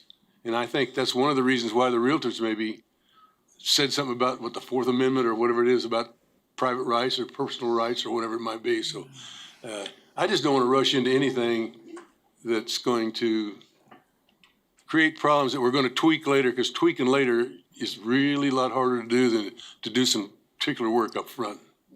Motion based on John's comment that we defer. I'll second that. Commissioner Mott, we have a motion on the table to defer. Do we need to say a date on that in order? If I could, Yes, just a point of Scott. staff clarification. This is actually a scheduled public hearing, so I would encourage you to take public comment. Yes, we have to take public comment, and we have people. Although it's been a very good discussion. Cindy, did you have a comment? Well, yeah, I do want to make a comment. One of my concerns is that as things stand right now, anybody that is operating a house like this for people to stay in overnight, they're required, according to the way things are right now, to not rent that property out for less than 7 days. So anybody that's doing that right now, if we do nothing, is currently in violation. And I would expect that most of them aren't actually renting out for 7 days. So I think we need to consider doing something to change that. And the other thing that was mentioned, I have a place that I had rezoned. It's a home. It's like a VRBO, but I had it rezoned because of where it's at. But I can assure you that there's been several times that people have tried to book my place to have wild parties. And one, in fact, that did occur. And when the police showed up at 4:00 in the morning, when the knives were out and people were fighting, the police told me I couldn't even make the people that had rented the place for the night leave there because I was legally obligated to let them stay until the checkout time that I had given them. That's a problem.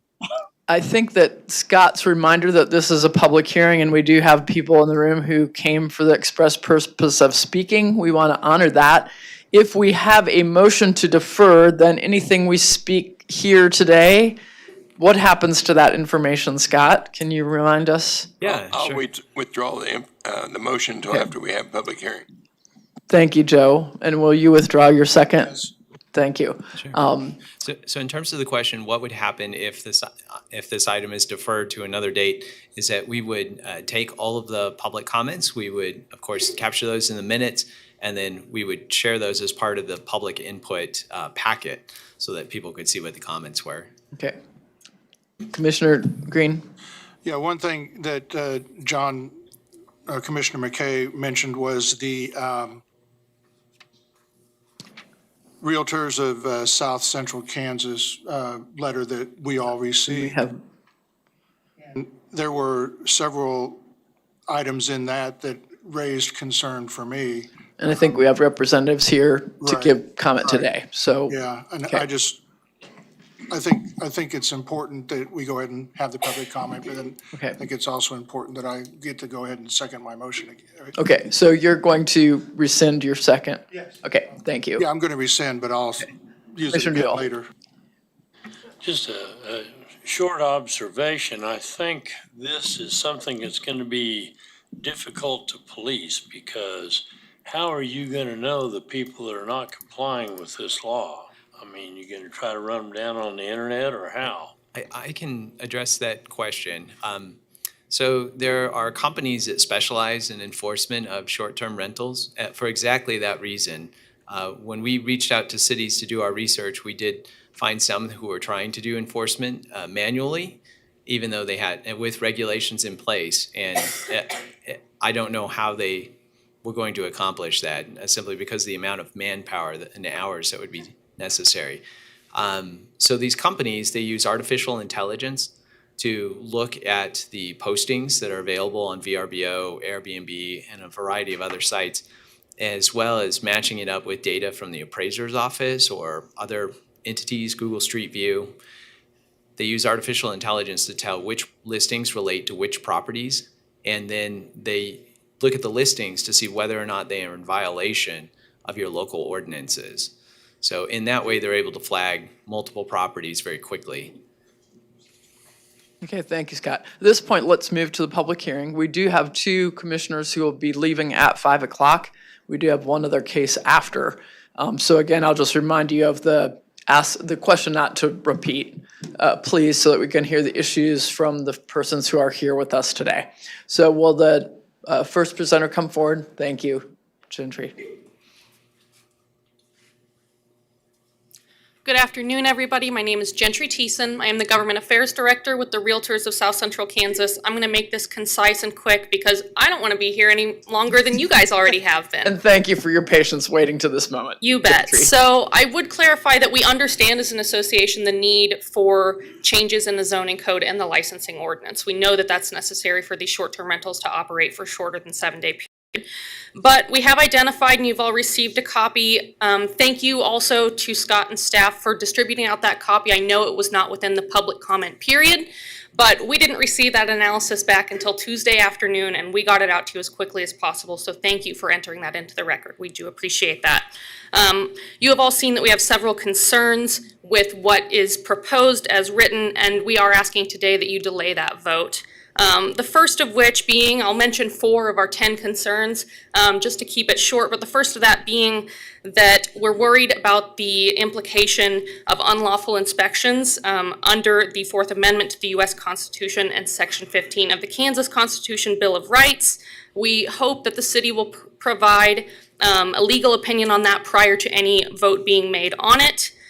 Secondly, we are worried about the privacy and security of applicants because of the required disclosure of social security numbers and dates of birth on license applications, and we request that that be removed. Earlier, Scott did address the question that was made about the abutter protest threshold, so whether it is the number of owners versus the area of property it would take to bring that threshold. So Scott, thank you for addressing that. But I also would express the concern that had the Advanced Plans Committee known that on March 9, would they have voted the same way? I'm not sure. I think that that merits some further discussion.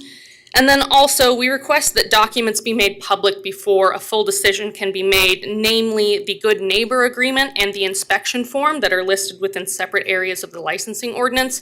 Because those are not publicly available now, how can any member of the public provide input, and how can any member of the MAPC properly vote on that without knowing exactly what it entails? Due to time constraints, I've only shared 4 of these reasons. I'm happy to answer any further questions, but we request a delay of the vote today. Thank you. Thank you, Gentry. Questions for Gentry? And Gentry has been at, I think, all the Advanced Planning Committee meetings. I Not can't this speak morning, for today. Not this apologies. morning. Okay.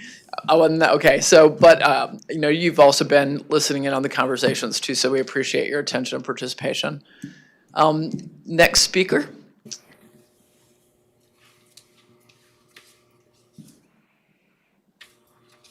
Good afternoon. My name is Jason Kraus, and I live at 243 North Pinecrest. I'm someone that has become very familiar to Scott and JR, probably unfortunately so to their detriment, but I really do appreciate all of the time and attention that staff has given to my community in Crown Heights after the event that took place almost exactly 2 years ago. We've got a couple of requests as a neighborhood. First of all, I do want to say we like that we are going to get a voice in approval of the usage of properties nearby that otherwise should be residential, should be neighborhoods, should be neighbors that I can interact with. Not only do I live in this neighborhood, but I help run our neighborhood 4th of July parade. And I want more families and neighbors as part of that parade than I want businesses operating out of residential properties in these areas that are supposed to be residential. I do understand that Airbnb properties represent oftentimes investments in neighborhoods as was mentioned. And that is absolutely something that if a neighborhood wants that investment and wants that traffic, I do believe that they should have the ability to say, yes, I would like that.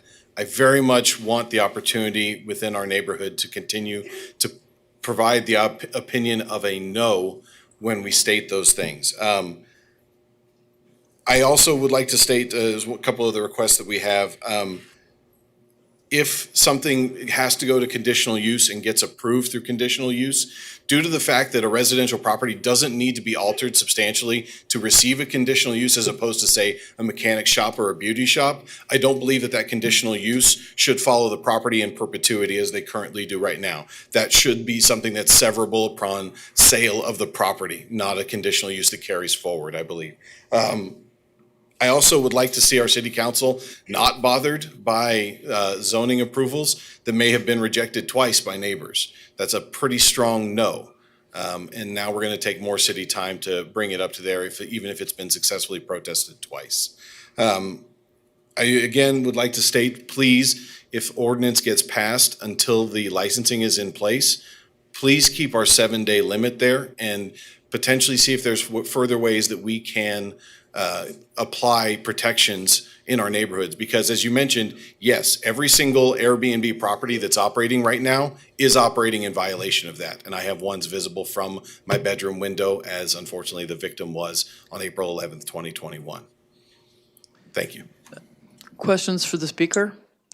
Quickly, I want to just make sure it's accurate that Crown Heights has a neighborhood association, but not a homeowner association. Is that accurate? We do not have a homeowners association, and our neighborhood association is informal. I've kind of become an informal leader just because, again, my home was very directly impacted by the events, and I've had to become very aware of it. So as a neighborhood association that's fairly informal, you have no access to legal support to rally your neighbors toward any kind of action like a homeowner association would. Is that accurate? So the legal support you see before you right now is our legal support. We have none. Okay. Correct, ma'am. Thank you. Any other questions for the speaker? Next speaker, please. Go right ahead. My name is Stephanie McCurdy, and I'm a Realtor member here in the city of Wichita, also living in the city of Wichita. I do have one thing that I would like clarified today. Could the city planning staff clarify what they are currently doing for the non-compliant short-term rentals? And are they sending cease and desist letters? This is specifically regarding the shorter than the 7-day timeline. Okay. Any other questions or comments, Stephanie? Okay. Thank you, and for your patience too in waiting. Scott, can you answer that question at this point? Yeah, that's a good question, and that's been an 2-minute rebuttal. No, I'm kidding. Go ahead. Answer the question. Anyone who knows me knows that 2 minutes is going to be really difficult. Go. No, that's a good question, and that's a tricky question because where we are in the process right now is, since we're at this point and we've had a dialogue leading up to this point, we are taking in complaints. However, we are not referring them to the courts for action at this time. So that could change at any time. But given where we are in the conversation, we felt that it was not prudent to advance those to the courts. And the nuisance ordinance would be out of our purview, but could there be the possibility of a nuisance ordinance being administered immediately through some other mechanism to address the party situation, the ability to disperse and all that junk? So you stuff. Yeah. So you at this point would be because it's not part of the zoning code. You would be strictly advisory on that. Even if you do not provide a recommendation on that, it does not preclude the city council from taking that item up and considering whether or not to move forward with that. So you could even today, as part of your deferral action, if you felt strongly that that should move forward, you can also separate that out from the other items. Okay. Yeah, the party house ordinance applies to any residential use, not just short-term rental. So, and it was Overland Park, not Topeka, who passed it.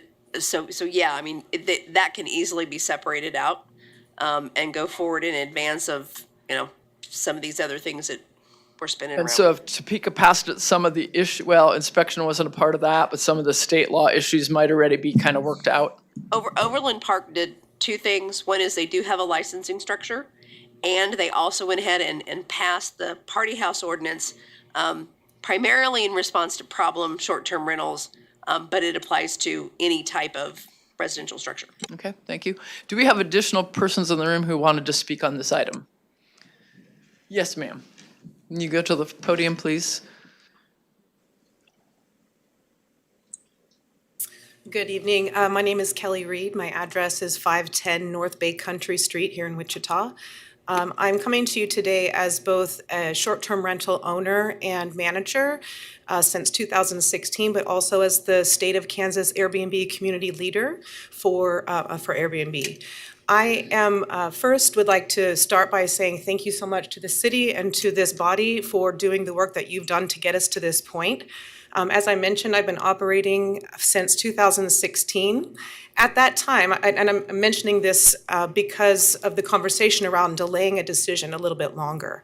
While I understand that not everyone may be on the same page, not everyone's had the opportunity to do all of the research and reading, not everyone knows what an Airbnb is, but quite frankly, that does not diminish the fact that there are Airbnbs operating, and they have been operating illegally for a number of years. Mine being a case in point. In 2016, I did contact the Sedgwick County offices. I contacted the city offices. I spoke to the state of Kansas, and I did all of my due diligence as a property owner and an investor here in my city where I was born and raised. I've lived here my whole life. I've done my due diligence. I feel like I've done the things that I needed to do to make sure that I was both protecting my neighborhood, myself, and my investment. At that time, I was told there were no policies. There was nothing to regulate. There was nothing to say what I could and couldn't do. The only thing that I was able to get was from the state of Kansas. And they, at that time, told me that the only thing that they're dealing with is 2 bedrooms or more and tax implications in terms of occupancy taxes, which we've paid thousands and tens of thousands of dollars in occupancy taxes for the properties that we own. We own 4 properties here in Wichita. Come back home, a 3-time boomerang to my hometown to bring my skills, my talents, and my dollars to this community where I love being and love living. Airbnb's policy on parties is pretty clear. I know that the city has done quite a bit of research on that in terms of party houses.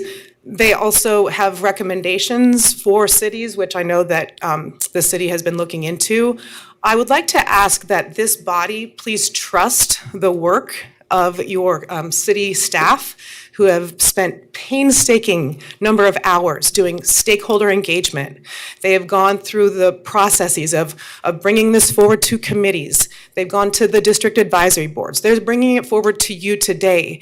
And I would really encourage you to do not delay this decision longer than necessary, both for the residents who are seeking some support from the city in terms of the 500 or however many that are operating illegally, but also for us as homeowners. I'm not a business owner. I don't have an LLC. And I think that the way that we can get in trouble with this issue is by overgeneralizing what things are and what things aren't. Not every Airbnb has problems. Not every Airbnb has shootings. You can look at both. I have long-term rentals and I have short-term rentals. And I can tell you that my short-term rentals are much cleaner, more attractive. I'm in there multiple times a week to keep the properties maintained. My long-term rental, I had to spend $60,000 renovating, okay, because people came in and trashed it. I know there are some concerns here from commissioners today about, the kids and they're knocking on doors and doing other things. Again, how much is the concern that's here today in direct relationship to an Airbnb? Or how much of this concern is just overall concern about the quality of life in your neighborhood? I would encourage you to consider those things. This is not a one-sided conversation, and it shouldn't be a one-sided conversation. I would like to stand for questions that you all might have of me, and I hope that there is at least one for an owner here today. Thank you. Questions for our speaker. So are you complying with 7-day stays, and is that possible to do? I did do that at the beginning, and 2 years ago when it became a pretty heated conversation and I took part in all of these advisory meetings with Crown Heights and other places. I did change it to 7 days.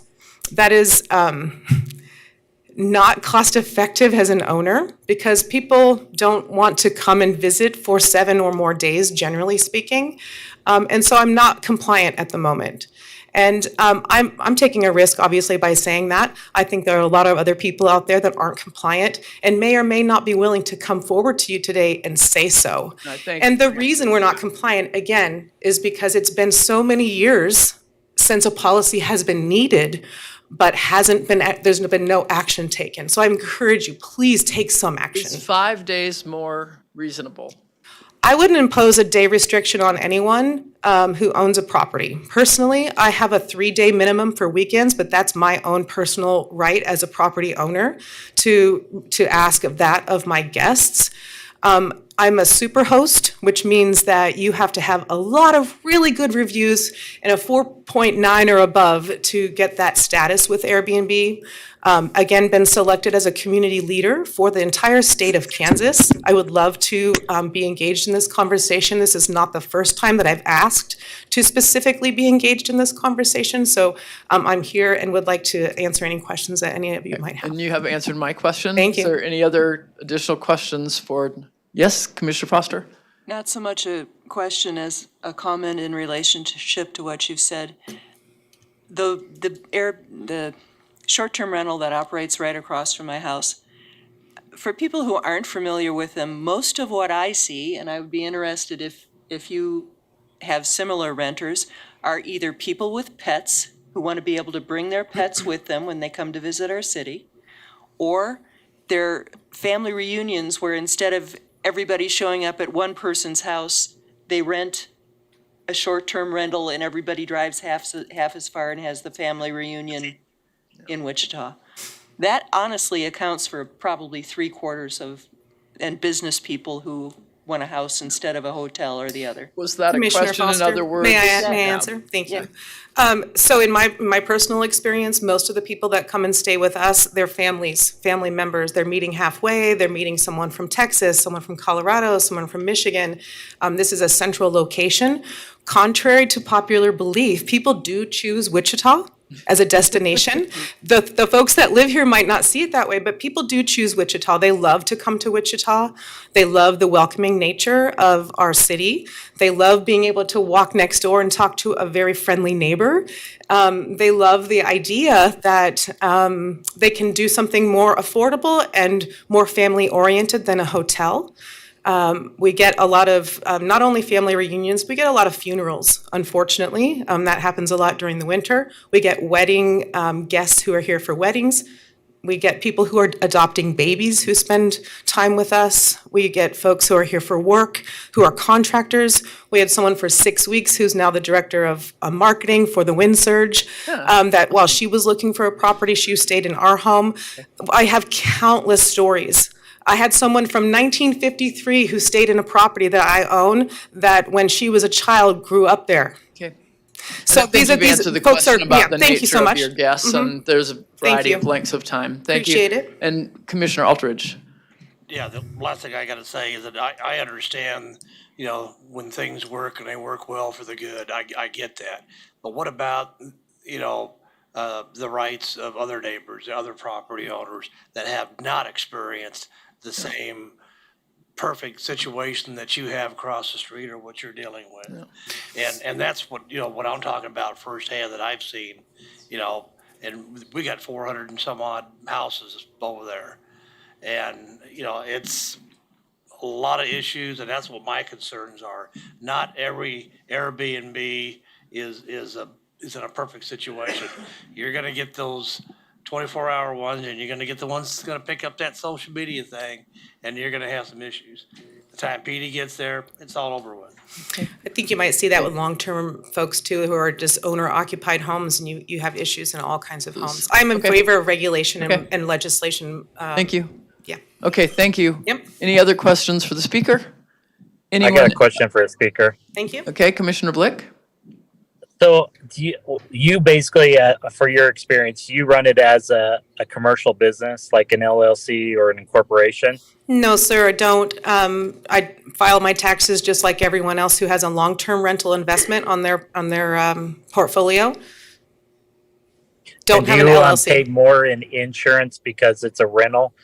Does your insurance company know that you have a rental? Because I know the Yes. Ubers and the Lyfts and everything, they have to pay more, and their insurance knows that somebody else is being in there in that house, because normally your insurance policy says, hey, if there's one person that lives in there versus 5 people that's there for a weekend.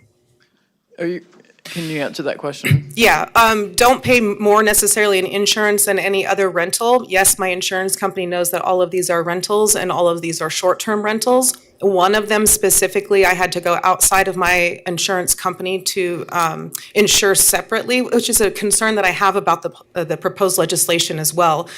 Specifically, short-term rental insurance is very difficult to find.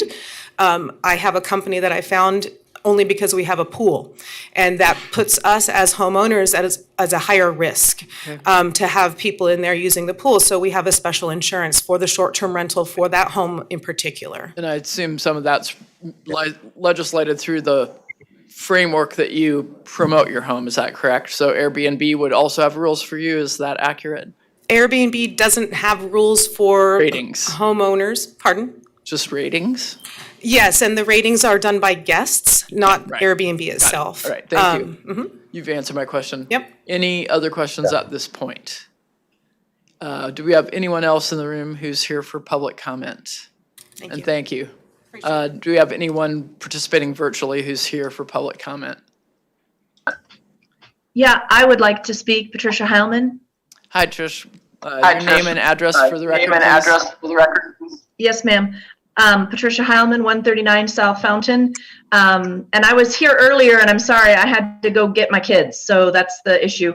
So I just wanted to sort of reiterate what you've heard from some of the other public speakers. Some of them is that we need the rules, right? We've been sort of operating in a Wild West in our neighborhoods. And I hear the discomfort of the previous speaker saying, you know, I want the rules. I want something that says that what I'm doing is legal, because I really understand how, you know, it's not right that people are sort of forced to operate illegally. So let's put some rules. I wanted to say that Scott and his team have done, from my perspective as a neighborhood advocate, a really great job in putting rules together that also I've heard from Airbnb owners. Generally, they appreciate as well. There's one, you know, little thing in there, the 50% of the homeowners that are adjacent having to protest in order for it to come to the MAPC or to come to a body to say no to. I would say that should be lower than 50%. That's just my input. And then further, I would ask that as a city and as a planning department and as you guys, that we look at, right now we're talking about 500 homes in Wichita. That's probably not, you know, College Hill has, Crown Heights maybe have more than some. That's maybe just my gut feel. But as we do put rules around it, more people feel comfortable in investing in these homes and in buying these homes. We want to make sure as neighborhoods that we're not turning into a Airbnb community. We need to have our homes for people who live here, and we want our neighborhoods to be places where people do have neighbors, not renters. It is uncomfortable to live next to a renter sometimes. Most of the time, like the previous owner said, they're awesome. They're great. I've stayed in them myself. They're great. But it is a different vibe. You can't watch out for the stranger who pulls up with the moving van for your neighbor, because that could very well be a renter. You can't call the cops on them because that's an Airbnb. So there's just a different vibe, and it's not as neighborly. Doesn't mean it's wrong necessarily, but we just need to be careful. And can we reevaluate yearly based on our numbers and our densities? 4 on a block seems excessive. 10% of a neighborhood seems excessive. And those are just numbers I'm pulling out. Maybe Scott would have even better parameters. But at some point, when densities get too high, you no longer have a neighborhood. And I think that's a problem for Wichita's livability. Okay. Thank you very much. If you have any questions. Trish. Any questions for the speaker? Am I hearing an echo? Yeah. Am I hearing an echo? I like answering my own questions. Okay, thank you. Any other speakers participating virtually? Yeah, my name's Deb Cyphers-Cushing. Hello, Deb, your address, please? Yeah, 2415 Timber Creek Court. And if you've been listening in, I'll again repeat, we ask you to not repeat issues that have been brought up before, but add any additional issues that you believe haven't been represented yet on this. Sure thing. So I'll start with a question, and it kind of ties into probably our biggest concern. I am an Airbnb owner, and my question to the committee and everyone that's been involved is around the conditional, the administrative approval, and then the protest at the 50%. And then if it goes to a conditional use. And Mike, I'd like more detail around if it would go to a conditional use hearing, what are the approved reasons that the property would not be approved to continue to run as an Airbnb?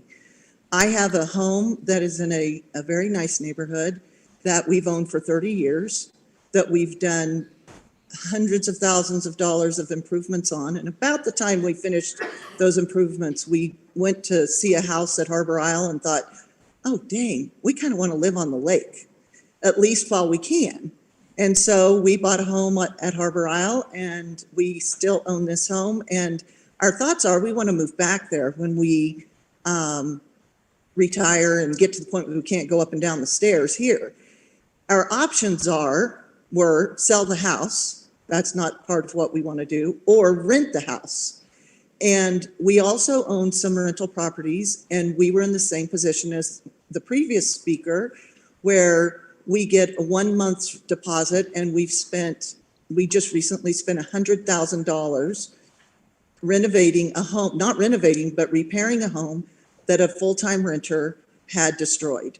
And so in our opinion, this would be a great option for us to keep a home that we've owned for 30 years, that is one of the top houses in the neighborhood, that's been running for not quite 2 years, that's had 0 issues, that brings in the same types of people that the previous owner just spoke about. Excuse me, but you have the question then about what would support a conditional use if your neighbors protested the zone? If my neighbors protested, and because there have been no issues, Okay. but I do have neighbors that would like to say, I want this kind of person to live next door to me. Right, okay. And- Scott, or are you this able type to of answer environment that to live general next door. question?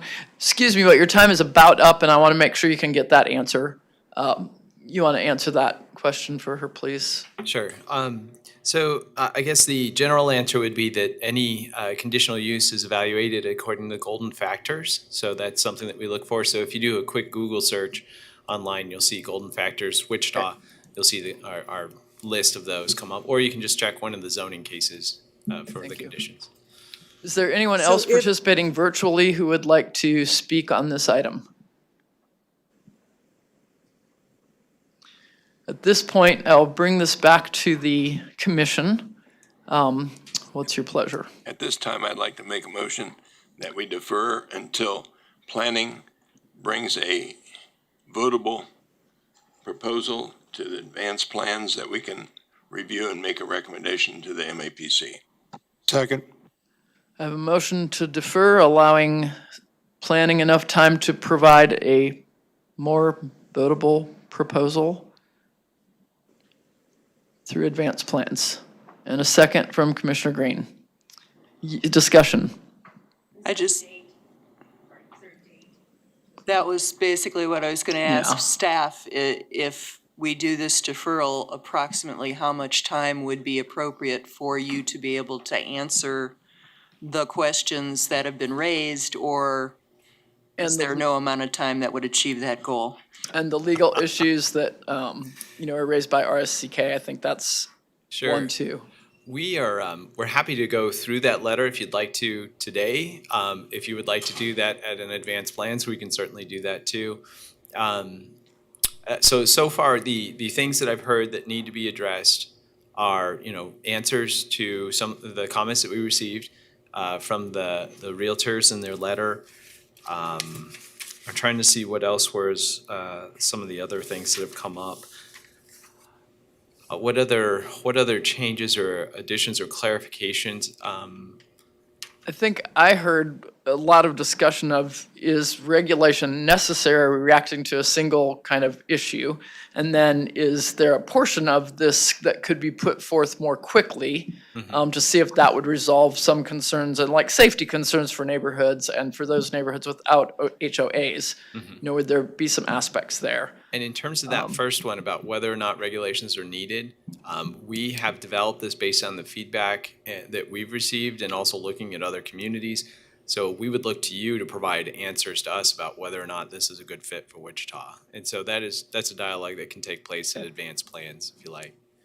And I believe there's been that kind of dialogue to a certain extent, so I don't know if Extensive meeting about that this morning. And I believe.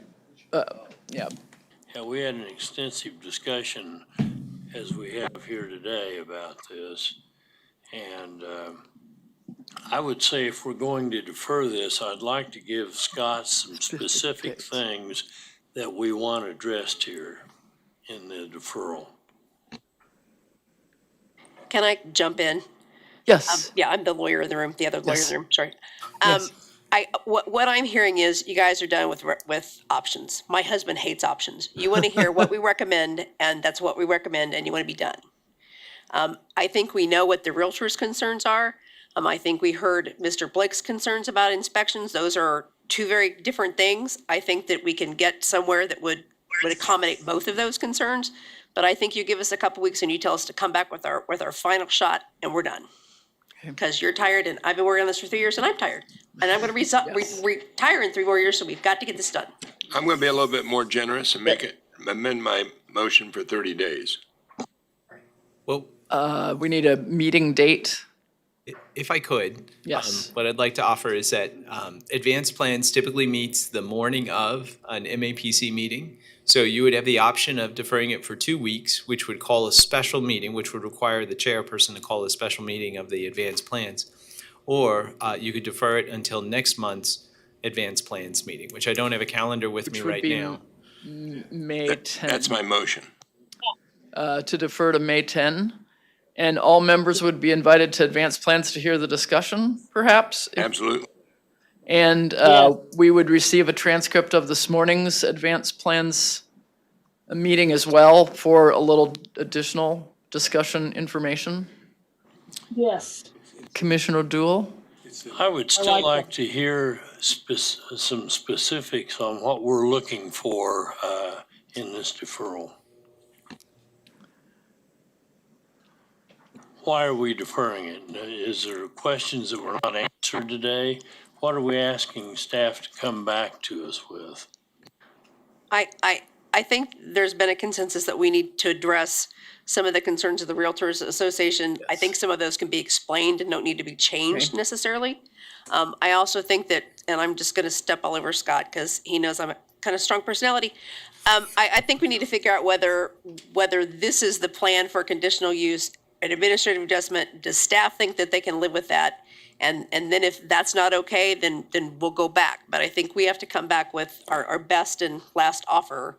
And maybe Scott needs more. I kind of thought we were there, but Yeah, that's okay. no, but I think we can work on it. So if you look at the letter from the realtors, I think the one that actually stood out to me was whether the Fourth Amendment and the legal opinion on inspections. I think that concerns me a little. I think we can do it the way that it's written. Do I think that there are better ways to get where we want to be? Perhaps. And certainly, this issue is way handled 1,000 different ways by cities. Whether you inspect them right before they start, which is what Mr. Blick said, whether you do it based on a complaint, whether they're just exterior. And I think that we can probably come up with a compromise and at least get this thing started, because we got to start somewhere. And I'm sorry. My only concern is the fact that, like for licensing, there's been a number of questions today about licensing in the process, the notification area for the licensing, whether it be, whatever it might be. That's one issue that we could take into consideration that needs to be up front, because the lady back here a while ago said, we need to have some kind of rules. Well, they need to know if they're licensed or not. And we're going to have a license, and this is the procedure we need to have on a licensing. I read through this whole pile of papers and I thought it was fairly clear, but the question on the table is, do we defer for a month to the meeting a month from now? And I think clearly there's enough questions from enough people that would be a good idea. Are we ready to call a vote on the motion to defer? I'm sorry, I'm Yes, usurping Ms. Fox's. So we are the motion is to defer for a month, which would be to the Thursday, the 11th. It is, I was looking at the wrong year. Thursday, the 11th, advanced plans meeting, which begins at 10 o'clock in this room. And then I wonder if there could be votes on smaller portions of it so that we could get to agreement on pieces rather than trying to vote on the whole package at once potential when we get to that date. So we have a motion to defer to the May 11th and a second. Commissioner Joe Johnson, and the second was Commissioner Green, I believe. And all in favor of that motion, please indicate by saying aye. Aye. Opposed, nay. And I believe we kept our 5 o'clock folks till 5:15. Thank you. We still have one item on the agenda. Greg is paid more than the rest of us to be here waiting, but we still thank you, Greg, for being patient. Are we going to lose a quorum? How many have a hard stop right now? Bob and, okay, we have a 5:30. Okay. Can we be done with this one in 15 minutes? Okay. Staff presentation on item 5.1. Yes, it's DER 2207. This is a special review for consideration by the Planning Commission. In October of 2022, the Planning Commission recommended denial of a conditional use request for property located basically northeast of Tyler and West 21st Street. The conditional use request was to modify 2 conditional uses to allow for outdoor entertainment on 2 separate properties at 8558 West 21st Street. It was for Dudley's as well as the Humidor. The MAPC action was final and the applicant did not appeal the MAPC's condition or recommendation. The Unified Zoning Code lists opportunities. So because of the denial, they would have to wait at least 1 year to refile the application. They have the opportunity to refile after 6 months upon approval by the MAPC. That section is listed out in your staff report. Your staff report also includes the narrative submitted by the applicant. In general, the applicant says that the following reasons are why the proposal is different from the first one. The proposed refiled amendment would only apply to the north parcel, which is the Humidor, which is this portion right here. So it's half of the previous area. The proposed refiling would only permit outdoor entertainment 2 days a week versus every day. And it would also only allow hours of operation We still have a quorum. restricted to 11 p.m. on Friday and Saturday nights. The original application had it end at 12 a.m. So they have half the area. They would only be allowed to operate 2 days a week outdoors, and then they would have restricted hours of operation till 12 or till 11 p.m. on those 2 days. Section VD11 of the Unified Zoning Code states 3 criteria to consider when wanting to refile an application in just after 6 months. One is significant physical, economic, or land use changes in the immediate vicinity. There has been none. The other one is a significant zoning regulation change after that has been adopted. There has been none. So you go on to the last one, which says, for conditional uses, the zoning code explicitly states that the application is a different use than the original request. So even though they're providing extra restrictions on the use, the fundamental use request would be the same, and that would be to allow outdoor entertainment. And so for that reason, staff is recommending denial of this. And I will concede the rest of it and let Greg do his talk. I will stand for any questions. Questions for Scott at this point? Greg, applicant or agent, please. Oh, did you have one? Okay. Philip. I brought the wrong glasses to see far. I only have one. So sorry to keep you here so late. I'm going to be really brief. Philip, whoever that was. Scott Phillip, we renamed him. His analysis was exactly correct, except for one point. The code clearly and specifically allows, because it's an or, it means that is one of the conditions, or is significantly different than the original request. When you have a request that is less than half the acreage or square footage of the previous request, that is a significant difference. In fact, this board a year and a half ago did the exact same thing on a mobile home park out on West Kellogg, where they allowed it to come back in 6 months. And the reason was that we shrunk the size of that by more than half. And we also had some extra conditions that were added. This is exactly the same situation that you all voted on and approved, allowing us to come back in 6 months. We still have to go through the process, conditional use, all those things. But it's clearly in the code that if it's a significant difference, that you're allowed as a board to make a recommendation or to not make a recommendation, to decide that we can come back. And clearly, if you have half the square footage, that is a significant difference. And this, what we're asking to be included is less than half of what our other request was. And includes one less owner. It's a lot of differences, but I'm not going to go into all that. I'll be glad to answer questions because it's been a very long day for all of you. Questions for Mr. Ferris? So could it be the opposite half of the property that would have the change so it wouldn't face the area where their noise was the concern and? Well, actually, and I didn't pass this out, we've actually been going door to door. We have gotten rid of virtually all of the opposition, so when it comes back, we don't expect there to be any opposition. And no, he doesn't own that south part, so we can't really flip that. Okay. Is there any questions for Mr. Ferris? How far Mr. away Hartman. is this opposition property that they're talking about? Because when I look at the map, I don't see any residential uses even that close to it. Well, there is a neighborhood right up here, and that's where the, excuse me, get back to the mic. There is a neighborhood that is up here. And so the opposition came from this cul-de-sac up here.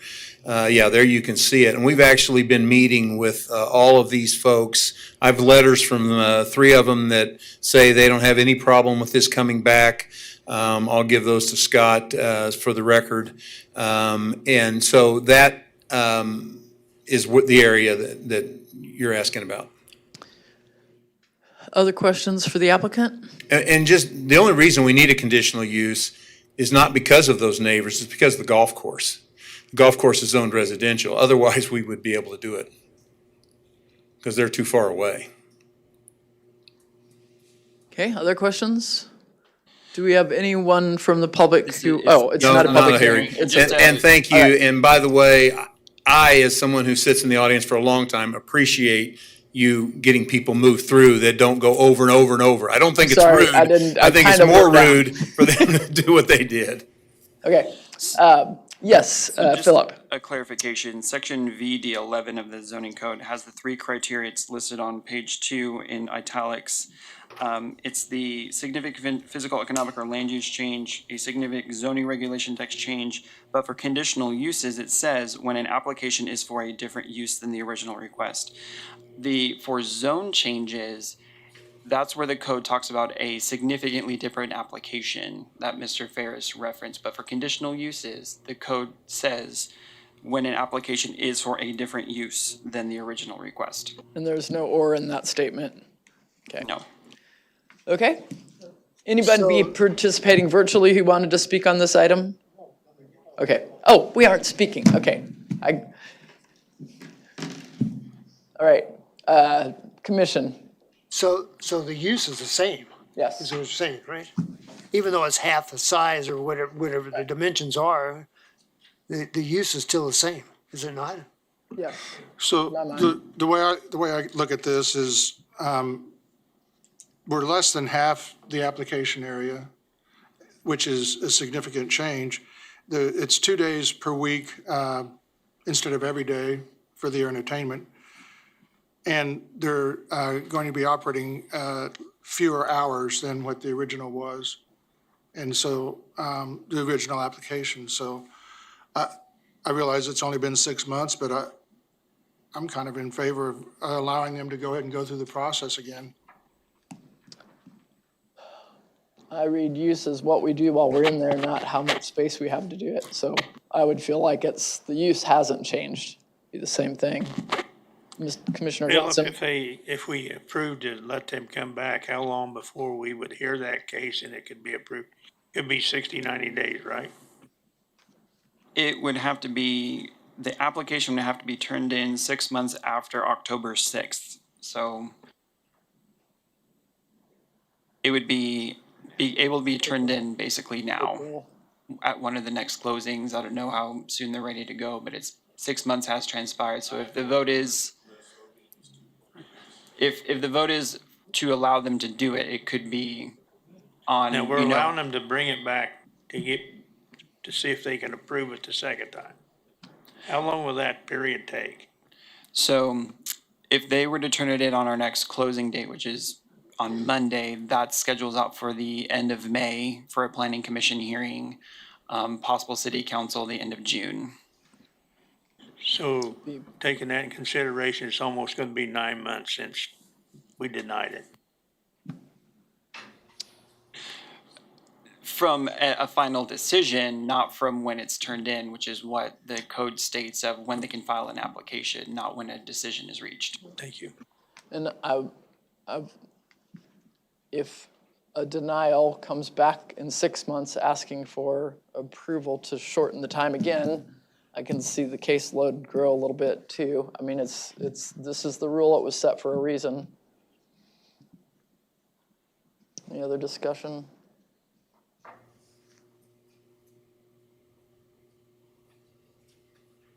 Anybody ready to make a motion so we can see where we're at on it? I'd like to move to deny the application. Motion to deny by Commissioner Foster. Second. Second from Commissioner Miles. Let's do a roll call vote. Motion to deny, discussion. Thank you, Joe. Use your microphone, please.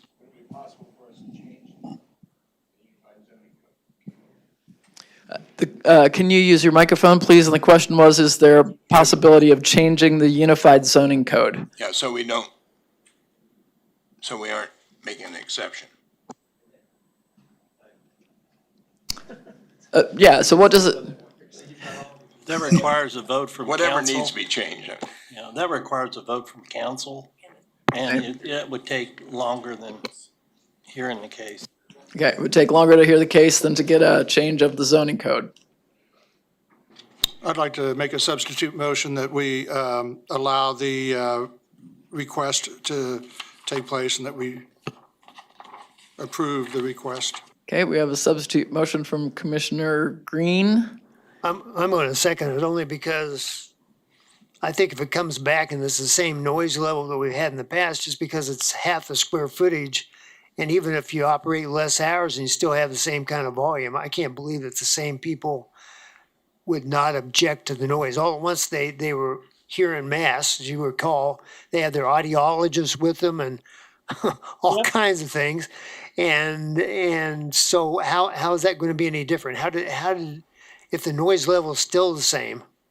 I mean, how can anybody have a difference of opinion? It's only a few feet difference from Dudley's down to the humidor. So I'm going to second it anyway. Okay, we have a substitute motion from Commissioner Green and a second from Commissioner Nix to approve the request as presented, despite the belief that the conditions haven't changed. Well, and I guess what I see is exactly what the applicant pointed out was the golf course is zoned residential. And that's the only reason why we're seeing this. And doesn't that change their taxes too? Let's work for the golf course to not be zoned residential and get more community taxes. How about that? The people that live on the other side of the golf course are certainly in residential, are they not? Yeah, they are. True, but would they fall within the area? Well, I've lost golf balls right there before, and it's not very far from the humidor across the green over to a residential area. I mean, I could talk to you across the way in a normal voice, and you'd hear me. And the discussion was the channeling of the sound. Okay. We have a substitute motion on the table. We have a second. I'm going to call a roll call vote, please. Yes, ma'am. Substitute vote is to approve. I'm the first on the call, and I say no. Next. Duel? No. McKay is absent. Green? Aye. Bill Johnson? Yes. Blick? Josh Blick? It's gone. Absent. Nix? Minus Blick. Yes. Minus McKay. Foster? No. Warren is absent. Joe Johnson? Yes. Miles? No. Hartman? No. Aldrich is absent. Williams Bay? No. Who was the last person you said was absent? Aldrich. Aldrich, okay, so we have 4 less than 12, 8 total, or no? 4 in favor, 6 against, and 4 abstained. 4 And absent, four okay, absent. right, okay, that's what I was trying to do the math on. So the motion passes, no, it's Motion not a majority. Fails. Yeah, okay, so now do we go back to the substitute motion? Original motion. Gotcha. The original motion, are we clear on what we're voting on? To approve, no, to deny. Take the staff's recommendation. To deny the motion. And you have the motion and the second are on record. Do we need to refresh? Okay. All that. Yep. So deny the request. No, to approve the staff recommendation to deny the request. Okay. Fox, yes. Dual. Approve. Yes. McKay is absent. Green? No. Bill Johnson? No. Blick is absent. Nix? No. Foster? Yes, I think. I'm very confused. So I was this, too. I rated the opposite the first time. Yeah. do you need a clarification or are you? No. I'm sorry, I'm just slap happy, but yes. Okay. Yes. Oh. I want to deny the application. Okay. Yeah, right. So Warren is absent. Joe Johnson? No. Miles? Yes. Hartman? Yes. Aldrich is absent. Williams Bay? Yes. So we're 6 to 4. So motion passes with 4 absent. Motion passes. Thank you for your service today. The meeting is now adjourned. If you want to bring up new business, it'll be at the Monarch Conference Room. You next. I'm leaving Monday for a Verbo.